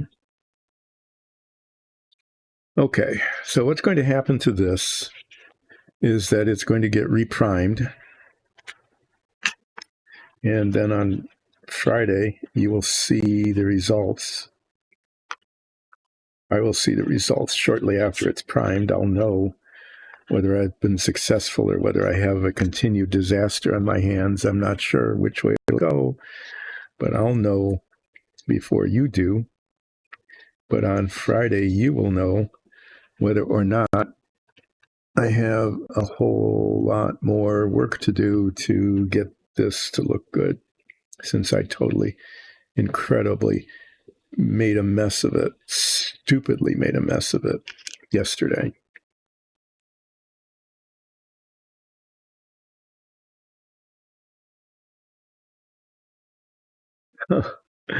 Oh, that's nice. Yeah.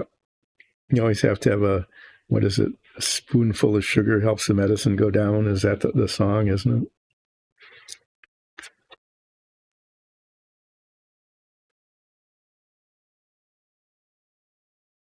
Just even if there isn't any medicine, what the heck? Spoonful of sugar.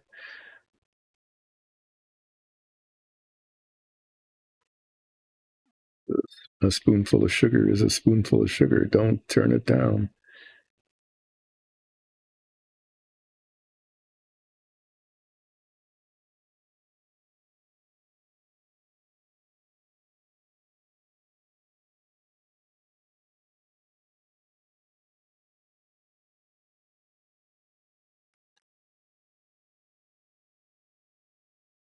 All right. We'll find out. Nothing to be done other than to keep messing around with this, I guess, which I don't really want to do.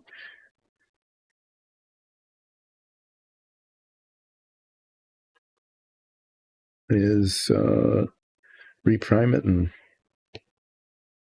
see how it turns out.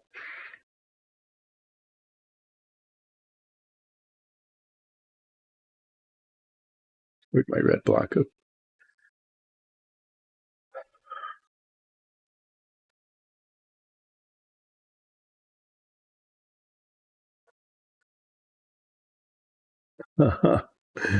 Yes, poison is bitter, but mix it with a spoonful of sugar, and that'll help that go down too, right?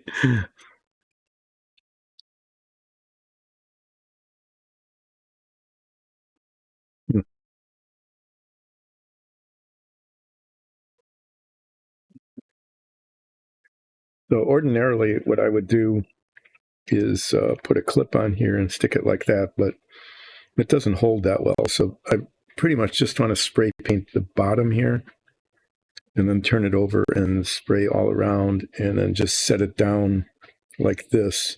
It's just resting on tape. Okay, so that'll be okay. So this is my work for today and tomorrow, is to reprime this, and hopefully it'll look okay. I hope. If not, then there'll be yet 2 more streams before I get back to where I was Monday. It could be a whole week before I get back to where I was.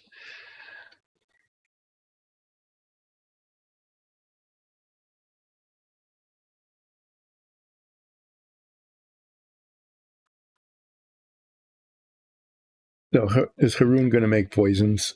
That doesn't seem to be in character for Haroon to be making poisons.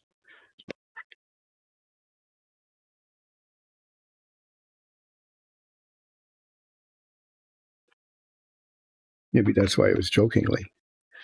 Okay, I'm going to find the tweezers again.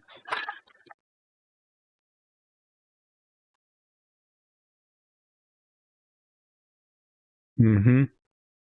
That's a straightforward answer.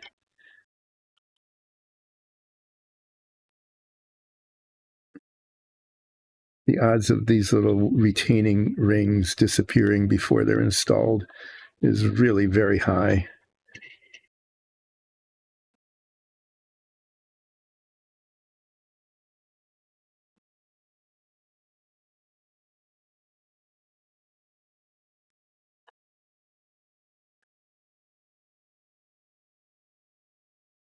making sure it's painted all over.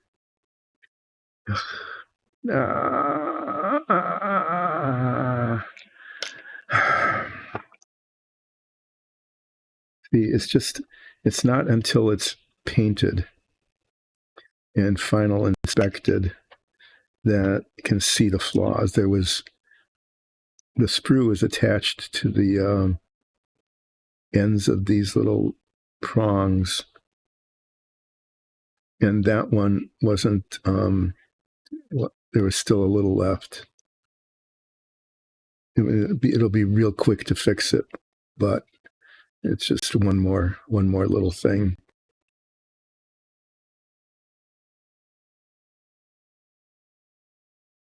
This one's, yeah, it's pretty close, but this one has, I mean, when I can see it without the,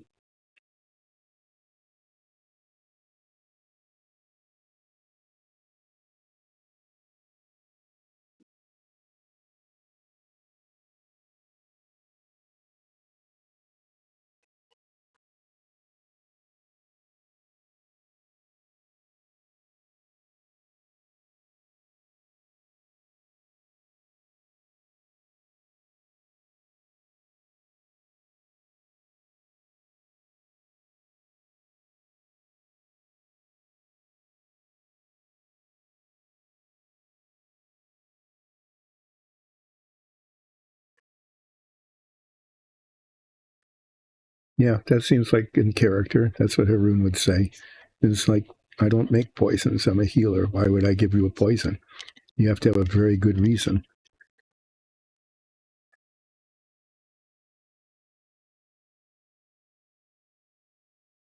Okay. I don't know if this paint is still good or not. Probably not. No. I need to have a little bit more paint out anyway for the mirror.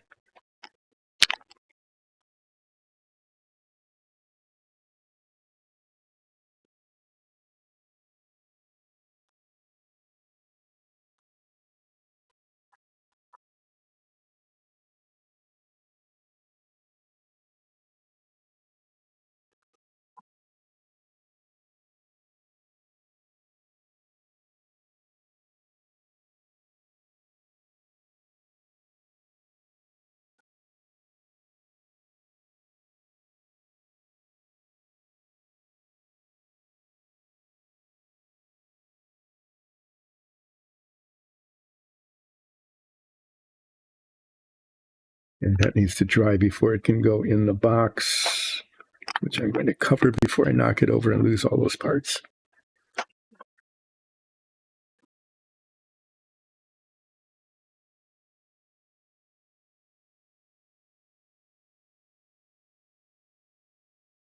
Well, that depends on just how charming the spy is, doesn't it?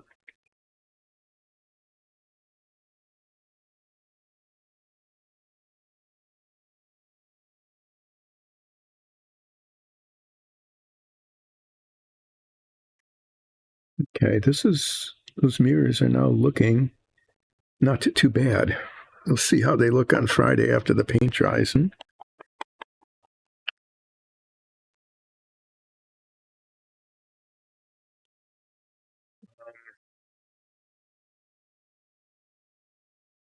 Oh, yeah, I mean, that's actually a really good rule to have, because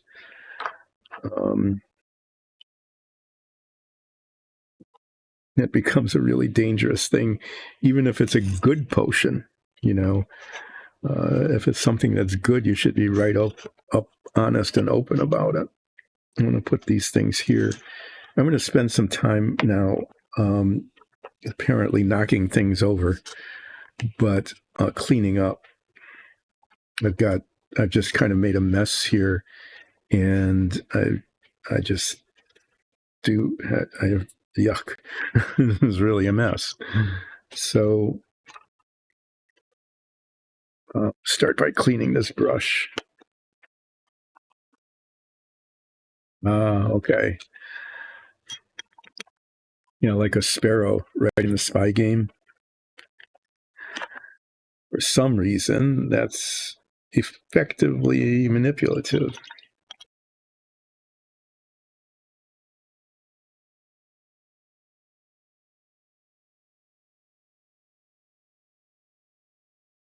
Yeah.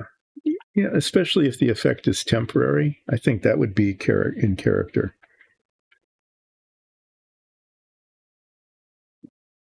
If the effect was just this needs some lacquer thinner. The paint builds up along the base of the brush, and sometimes it doesn't clean up unless one uses a pretty aggressive solvent. So I keep this around, not like in a jar or something, but sometimes I'll just put a little bit on a paper towel and use it to clean the brush, give it a deep cleaning. I don't really like the vapors.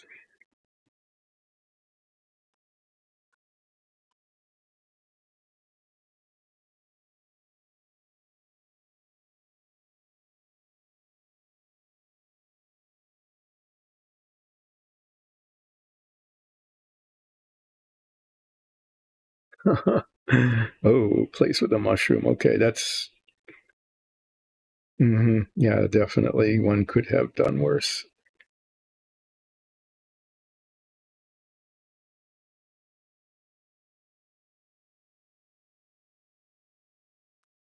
Now you can see a fair amount of paint came out of it. So every now and then I do this kind of deep cleaning on the brush. Okay, I need to take a quick bio break. Sometimes that happens, nature calls. I'm not going to put the break on the break screen. I will let you look at the disaster and paint drying and tape sitting there, and I'll be back in like 3 minutes.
Okay, well, now I'm back, feeling a little more relaxed. I'm going to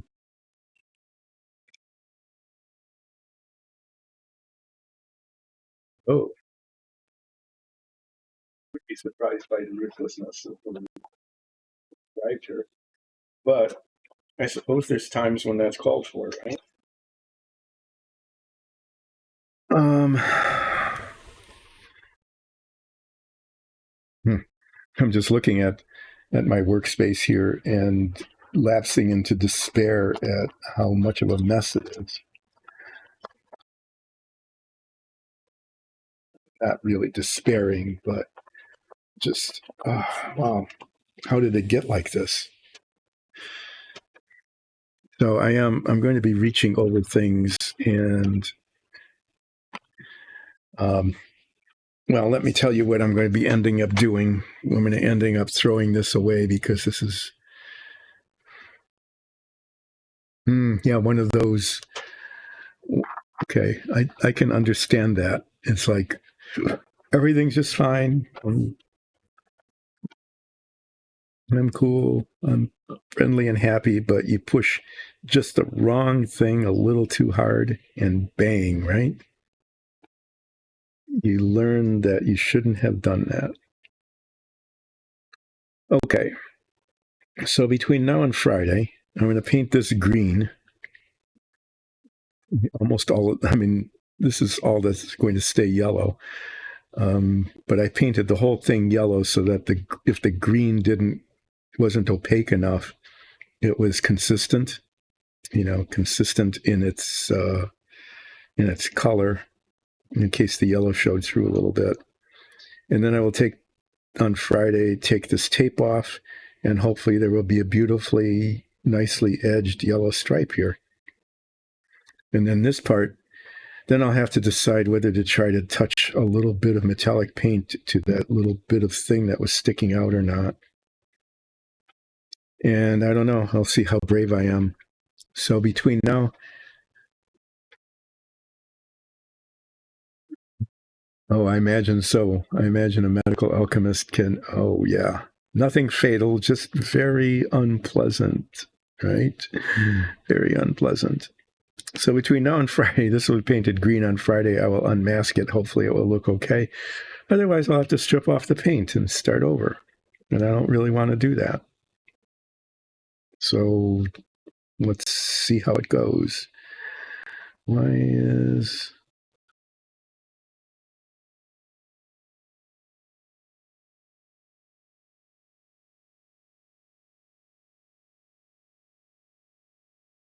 Yeah, okay, stop playing with that.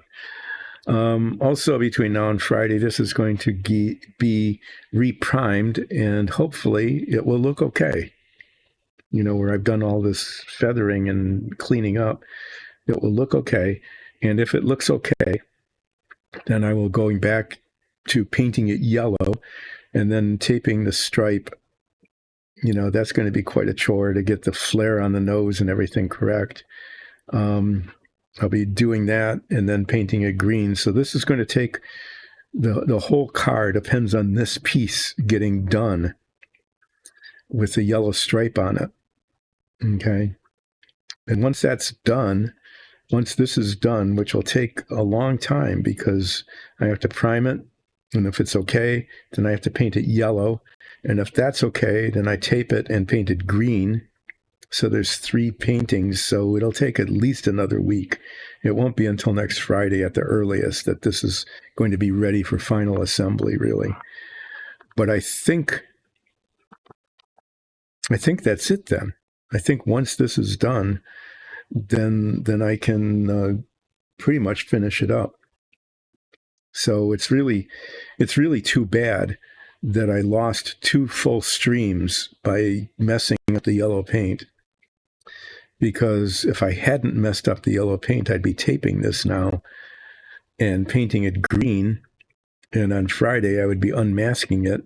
And if it was okay, I would be starting next week, Monday. I would have been starting next Monday with the final assembly. But as it is, no, I lost a week. So I'm going to be working on something else most of next week because on this, if the priming looks okay, then over the weekend I'll paint it yellow, and on Monday I'll tape it, and on Wednesday I'll untape it. That would be the fastest I can possibly go. Yeah, basically I lost a whole week by messing it up. Good going.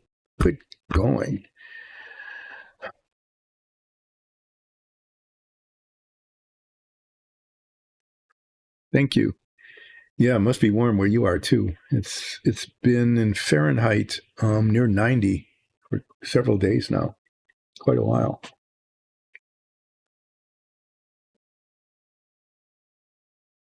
Down here in the basement, which is kind of like a cave, it stays quite chilly all year round. Okay, well this I can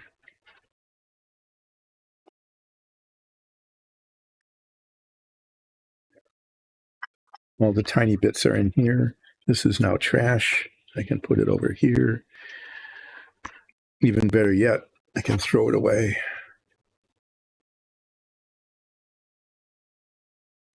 Okay, 24 is not too bad.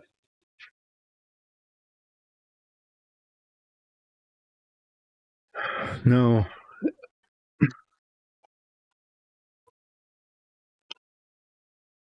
So yes, this is going to get reprimed. Hopefully it will turn out okay. If it does, then I'll repaint it yellow without screwing it up like I did yesterday.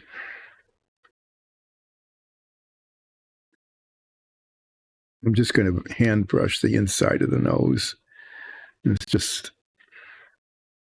I can't get the spray paint in there. It just doesn't work. This will be painted green. Hopefully the yellow stripe will look nice. Hopefully the green will look nice. And then this can go in the ready to be assembled box. The mirrors, I'm continuing to work on the mirrors. Why is it discolored like that? Okay.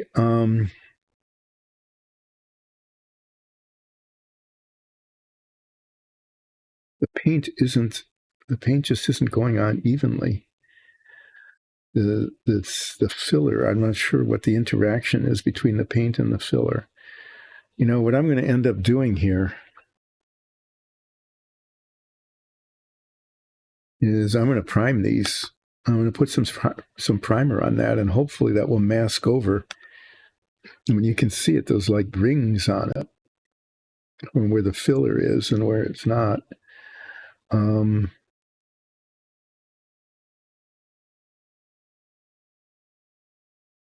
I'm just going to have to prime these. I think that's the only way I can get these to work. Great. Yay.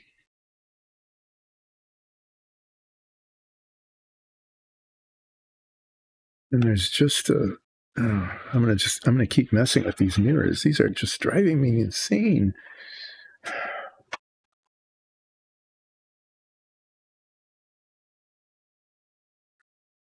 Now, sturdy is hot. That is without a doubt really, really hot.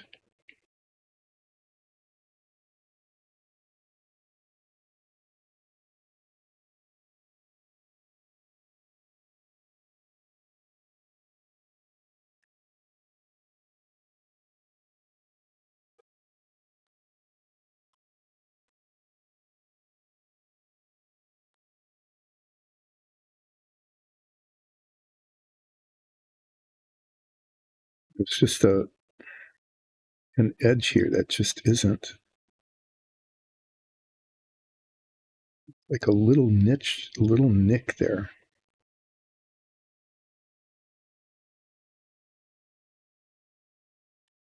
I may end up having to repaint the outside of this after I get the mirrors, because I'm going to reprime them, and it's hard to get the paint just on that.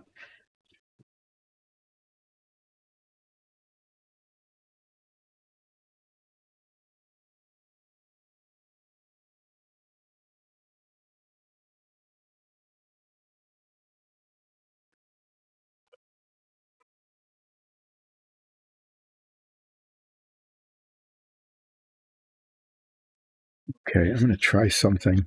I'm going to try something a little different. This is one way to end up using way too much time on this stream.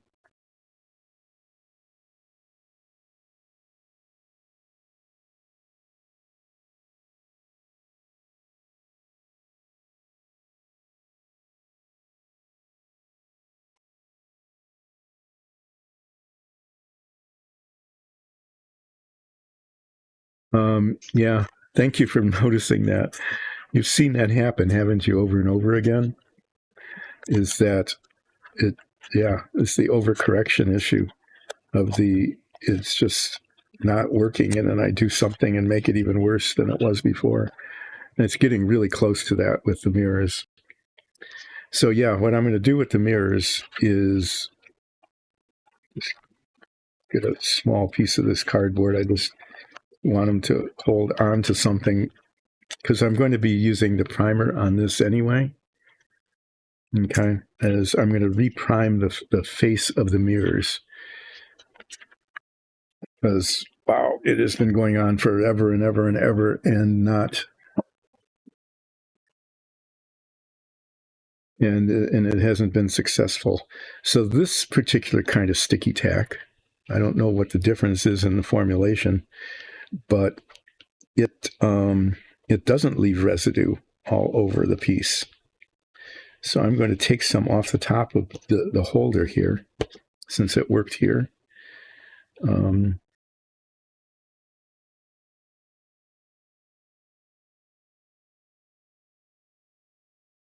think this will work. I don't think I can make too much of a mess of just sticking stuff together like this.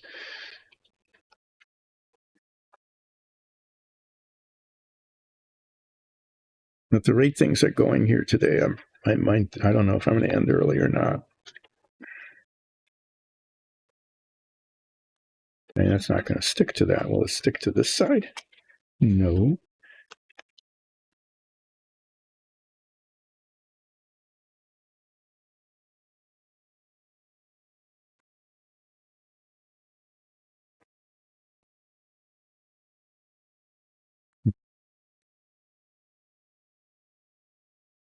Okay, well, I'm going to do a hybrid here.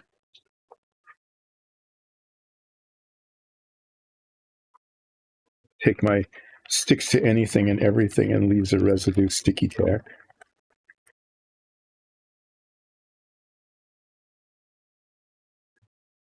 Use it.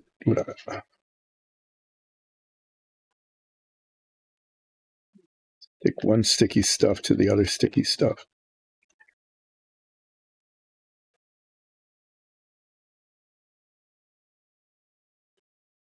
Okay, so I got these blobs of sticky stuff that are now sticking to the cardboard. Yay. Not much has happened. Now I'm going to take the mirrors and just like they were there, embed them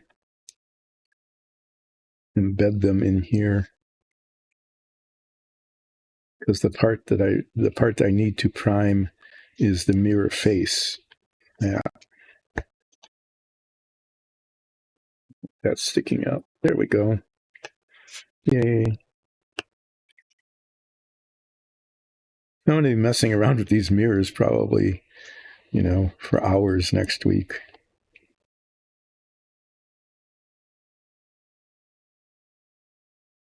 I'm going to prime them along with this. Still enough sticky tack on here. Yeah, that's enough to hold like a minifig or something. There, that was a good use of like 15 minutes of time. Just trying to get these mirrors right. I was so ticked off that these things were molded so badly.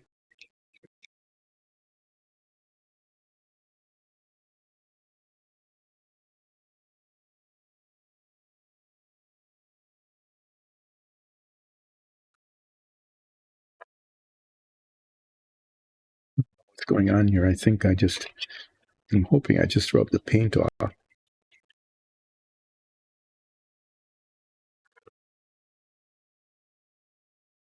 That'll be okay. Yeah, sometimes it is a good idea to take a break from it, refocus, do something else.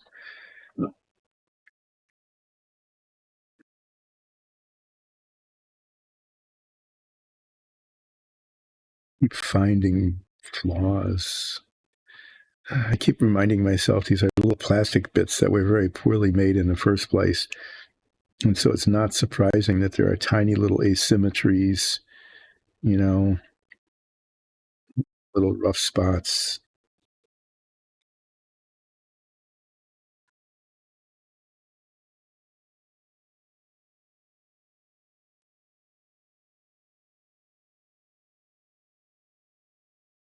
Okay, well, put some primer on it. Worst comes to worst, I'll just keep sanding them and painting them and sanding them and painting them. All right. So between now and Friday, this is going to be painted green. I'll pull the tape off. Hopefully there will be a nice little yellow stripe there. It seems really pretty excessive, doesn't it, to have painted that whole thing yellow just for that? I guess in some ways it was, but that's the only technique I found in order to get a decent yellow stripe. This got totally screwed up.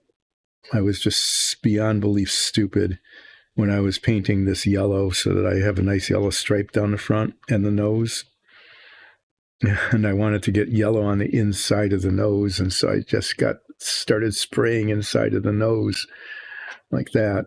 But it didn't stay inside the nose. It went all the way down on either side. And I looked at it and there's just this big blobs of paint just oozing out all over the place. And I wiped them off, and now I've sanded it down and cleaned it up, and hopefully I will have feathered it well enough so that it's not going to be obvious that that was a problem with the paint. The mirrors just won't stay mirrors. They just, there's just flaws on them over and over, discoloration. So I'm going to reprime them. Sometimes repriming covers up little variations in, well, like the paint is translucent, I guess, the metallic paint. And if it's a smooth, even primer surface, it should look okay. So this gets painted green. These get primed. These bits are ready to go. I'm going to look at the instructions, but I think this is, oh yeah, I mean, other than for the clear parts for the windshields, which I need to work on. And some touching up that I need to do on the bottom of the chassis here. Okay. I need to paint a little green edge along both sides here to make sure there's a little green edge so that when the parts are put on top of this, there isn't a metallic line showing where there shouldn't be a metallic line showing. So that's going to be it. Here's the yellow stripe. There, that's what the yellow stripe looks like when there's a yellow stripe on the green. Yellow stripe under the green, actually. And it didn't come out perfect, but I don't want to mess with it anymore at all, because it'll make it worse.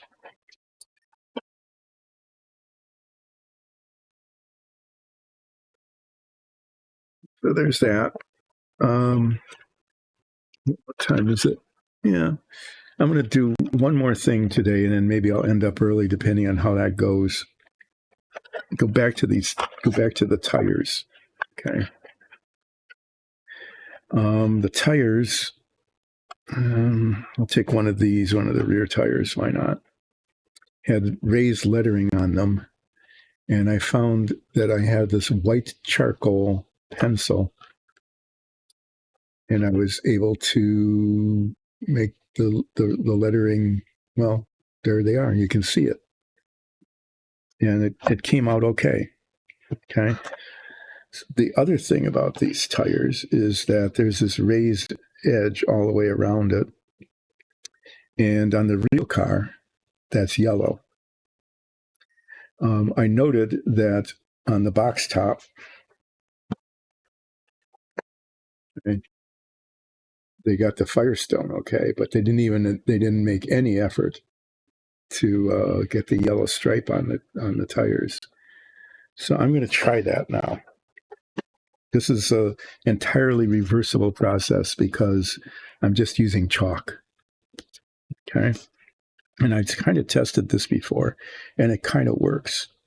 If I rub the chalk along the top of the edge, see that?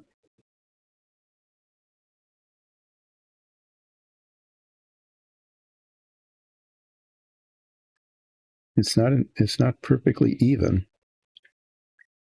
but it is yellow.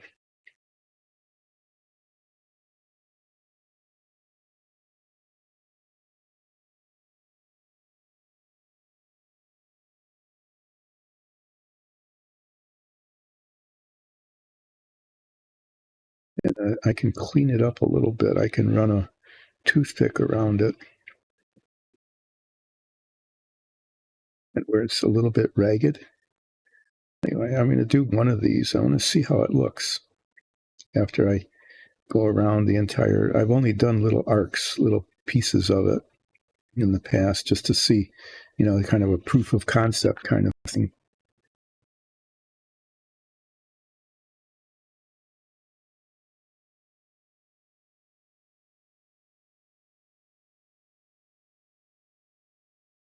And being just chalk, it'll rub off.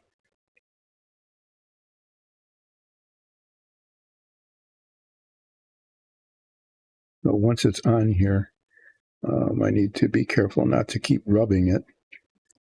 Otherwise, it'll rub off.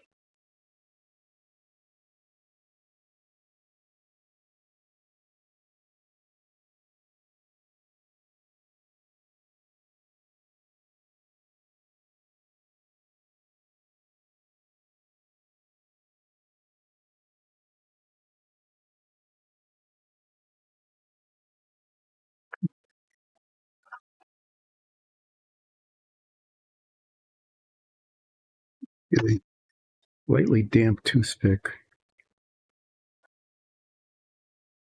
Go around the bottom of the edge here.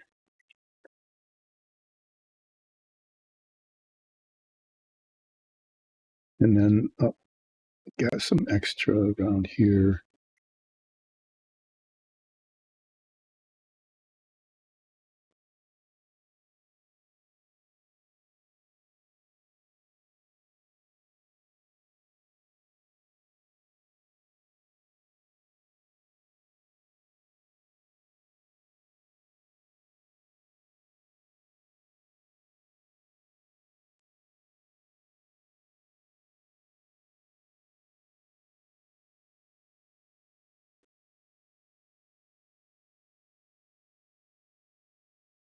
I have to say that's not too bad.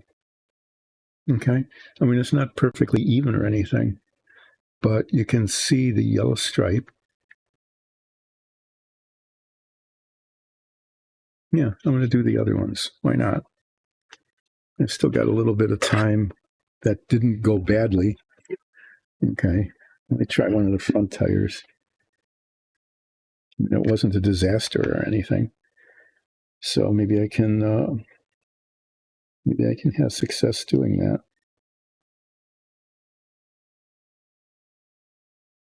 I'm doing it from the outside in.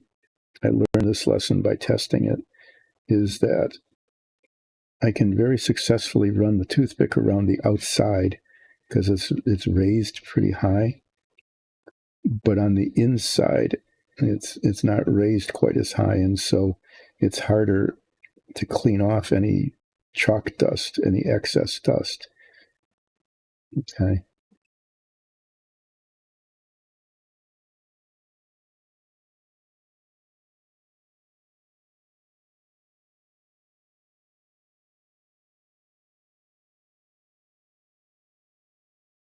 This is just, special detailing that one can do. If I tried to do this with paint, you can imagine just, how what a disaster that would be for me. But with chalk, it's you clean it up. It's just chalk. Can wipe it off, wash it off.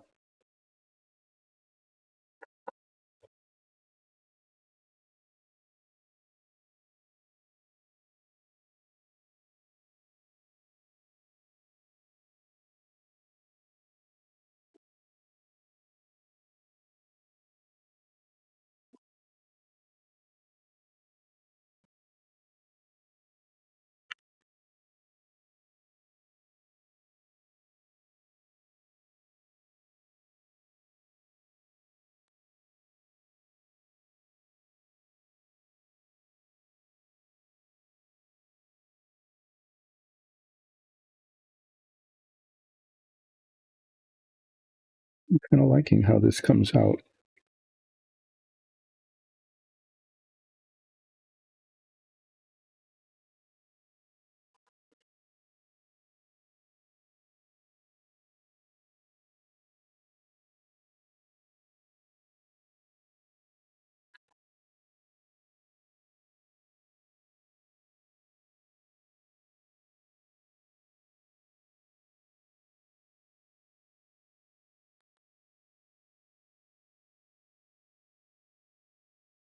Yeah, I might have to redo it later. I'm not sure. We'll see. Anyway, I'll show them to you after I'm done. They're sitting in the box there.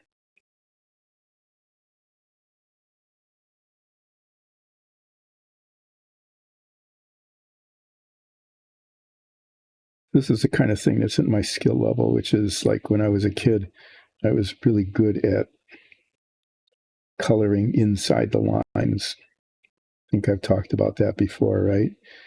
Other kids would draw pictures on top of the pictures and scribble outside the lines and use weird colors and stuff like that because, they were creative, and I was really good at just using the right colors and staying inside the lines.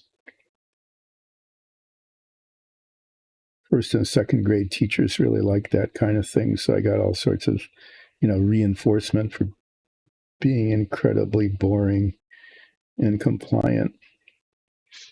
I was a very boring and compliant child at the time.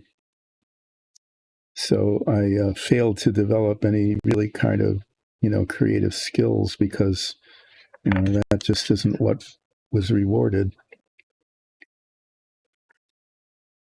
So that's why I can do this kind of thing.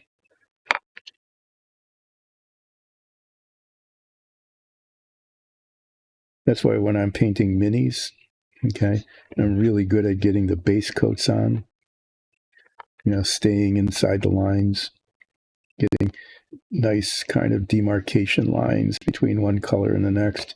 But when it comes to things like shading and weathering and stuff like that, I'm really not very good at it. It's just all part of my training. Goes blame everything on whatever happened in first grade. You could say there was a saying, I learned everything I needed to know in kindergarten, but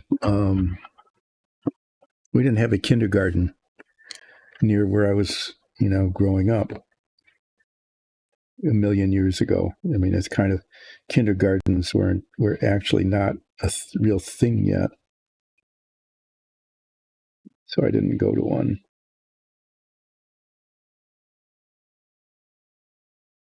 So in my case, instead of learning everything I knew from kindergarten, it's from first grade. So I was a little bit behind where people would be now because, the lack of having a kindergarten.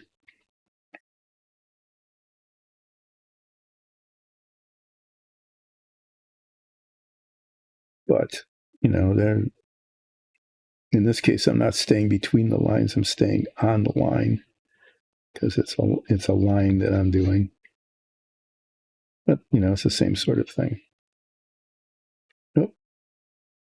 That's why it's good that it's chalk, because I got some on I'm getting some on the raised portion of the wheel behind the line. Getting the angle wrong, I guess. But if this were paint, that would have been, unrecoverable. This being chalk, I can just wipe it off with a toothpick.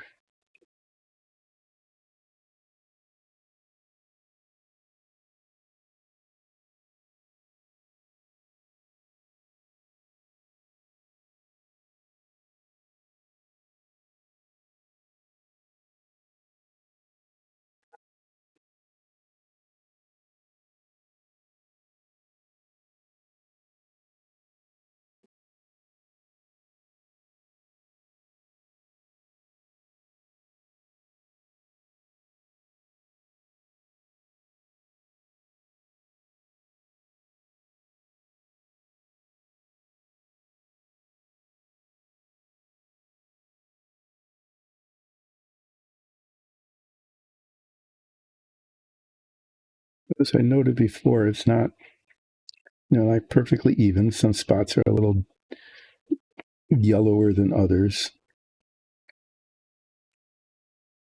I can always come back over. Oh, yeah, you come back and make a mess of it.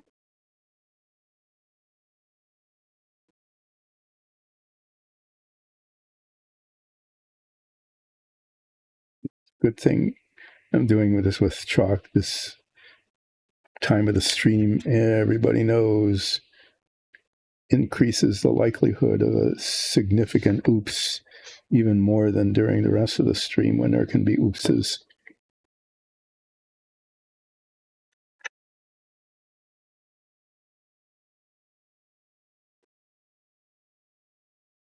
Okay, well, let me just show these to you. They, I think they look okay. There is a definite, zoom in, camera guy. Yeah, you can see the Firestone, and you can see the line, the yellow line. I put my glasses on so I can see the screen too. See if it's showing up on camera. Yeah, it is. Okay. So if I can keep that on there without rubbing it off when I install these, which probably won't happen, but you saw that it wasn't that hard to put it on. But I think the effect, that came out okay. Let's see what it's supposed to look like. Let me zoom out and put these back in the box here. I'm not doing the backs. I decided that the Firestone logo and the yellow line is just going to be on the front. I made that arbitrary decision. So this is the box that's got some parts in process. Set it over here. This is just garbage. I don't know why it's here anymore. This is a good toothpick. I will save it.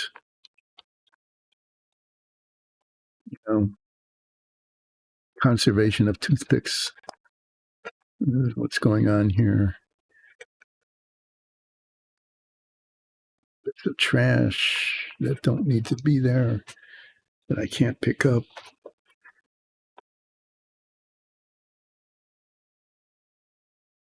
All right. So yes, reprime this, reprime those. Basically, these are parts that just aren't working at all so far, that in this case get totally screwed up. In this case is actually going okay. And now I've taped it over and I'm going to paint it green. Hopefully I'll have success at painting it green without messing it up. And it will have a yellow stripe on it. And on Friday, we'll take a look at that to see if it is salvageable as is or not. Take a look at these and put 2 or 3 coats of paint on top of them. Okay, hopefully they'll look okay. If not, I'll just keep worrying away at it. As far as the model goes, other than the clear parts for the windshield, which I'm not going to tackle, the thing that needs to be done is just that little bit of green paint edging around the lower chassis. I'll probably do that kind of early on in the stream, because when I'm still focused. So on Friday, the first thing we'll do is look at this and see if it's okay. Okay, and if not, then I'll be having to spend a fair amount of time Friday resanding it all and trying to get it right. These are not real critical in terms of timing, but they're just annoying. So if they look okay with the primer, I'll just start layering paint on it, unmask that. That won't be hard to do. It'll just be, how's this going to look? Hopefully it'll look okay. And then the only real kind of sensitive part is going to be putting the little tiny bit of green paint on the lower chassis. At that point, everything is going to be waiting for this, which at this point would have been taped today. I would have had it taped so that I could paint it green at the same time as this and unmasked it on Monday. And if it had looked good, then it would have been ready for assembly. But as it is, I lost a whole week by screwing it up yesterday.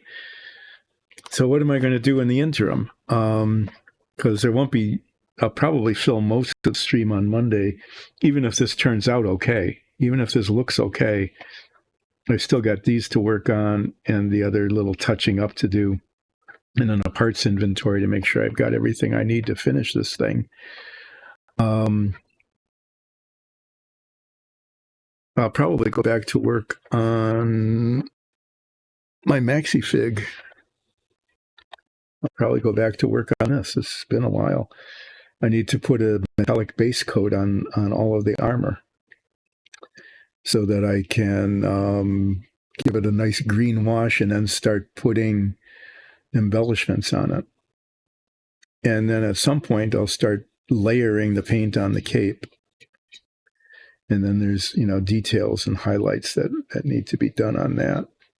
So yeah, I got this started, and I need to figure out what to do with the face, because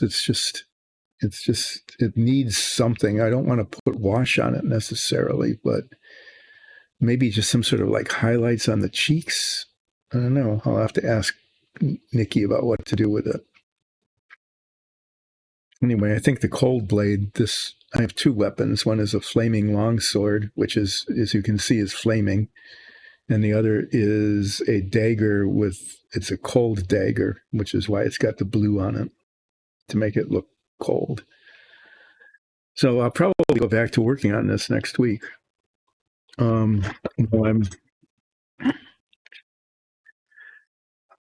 Because if this looks okay after it's primed, then I'll just say, oh, it looks okay. And then on Tuesday, I'll paint it. No, over the weekend, I'll paint it yellow again. And on Monday, I'll put the tape on it. And then I'll paint it green, and then undo it unmask it on Wednesday. So we'll see. So I don't know. It's like I keep saying, this is a how not to show, and this was a definitely major example of how not to, screwing up the paint on the main body of the car. So dumb. Hopefully recoverable, with a decent quality. Yeah, this is pretty much what's left.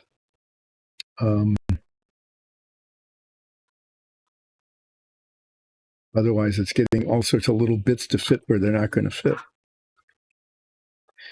So I'll see everybody again on, what is it? Friday. I will see people back on Friday, and hopefully this will look good. Hopefully this will come out okay. Hopefully this will come out okay. Hopefully this will come out okay. If all of these bits come out okay, then I can start moving forward again with a fair amount of, speed, I guess, a fair amount of forward movement.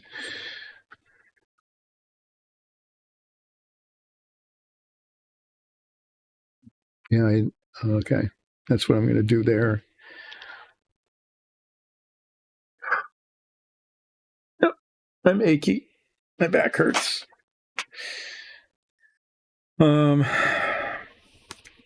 Well, it's getting close to being done. Probably at the rate I'm going, it'll probably take 2 weeks to get it finished, just because things just take way longer than they should. The subtitle, we need to change the title of the show. It isn't Relaxing Painting with Dyson Dungeons. It's sometimes painting, sometimes doing other things. But the subtitle, I'm making this official. My subtitle is, I didn't get very much done, but I took a long time to do it.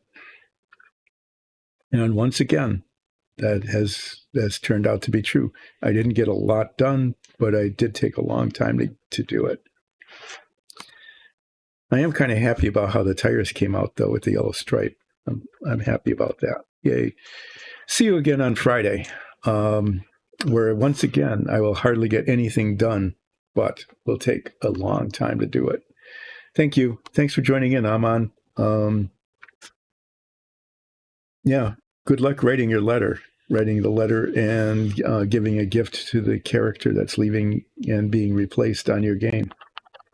I will hopefully see you on Friday. Bye.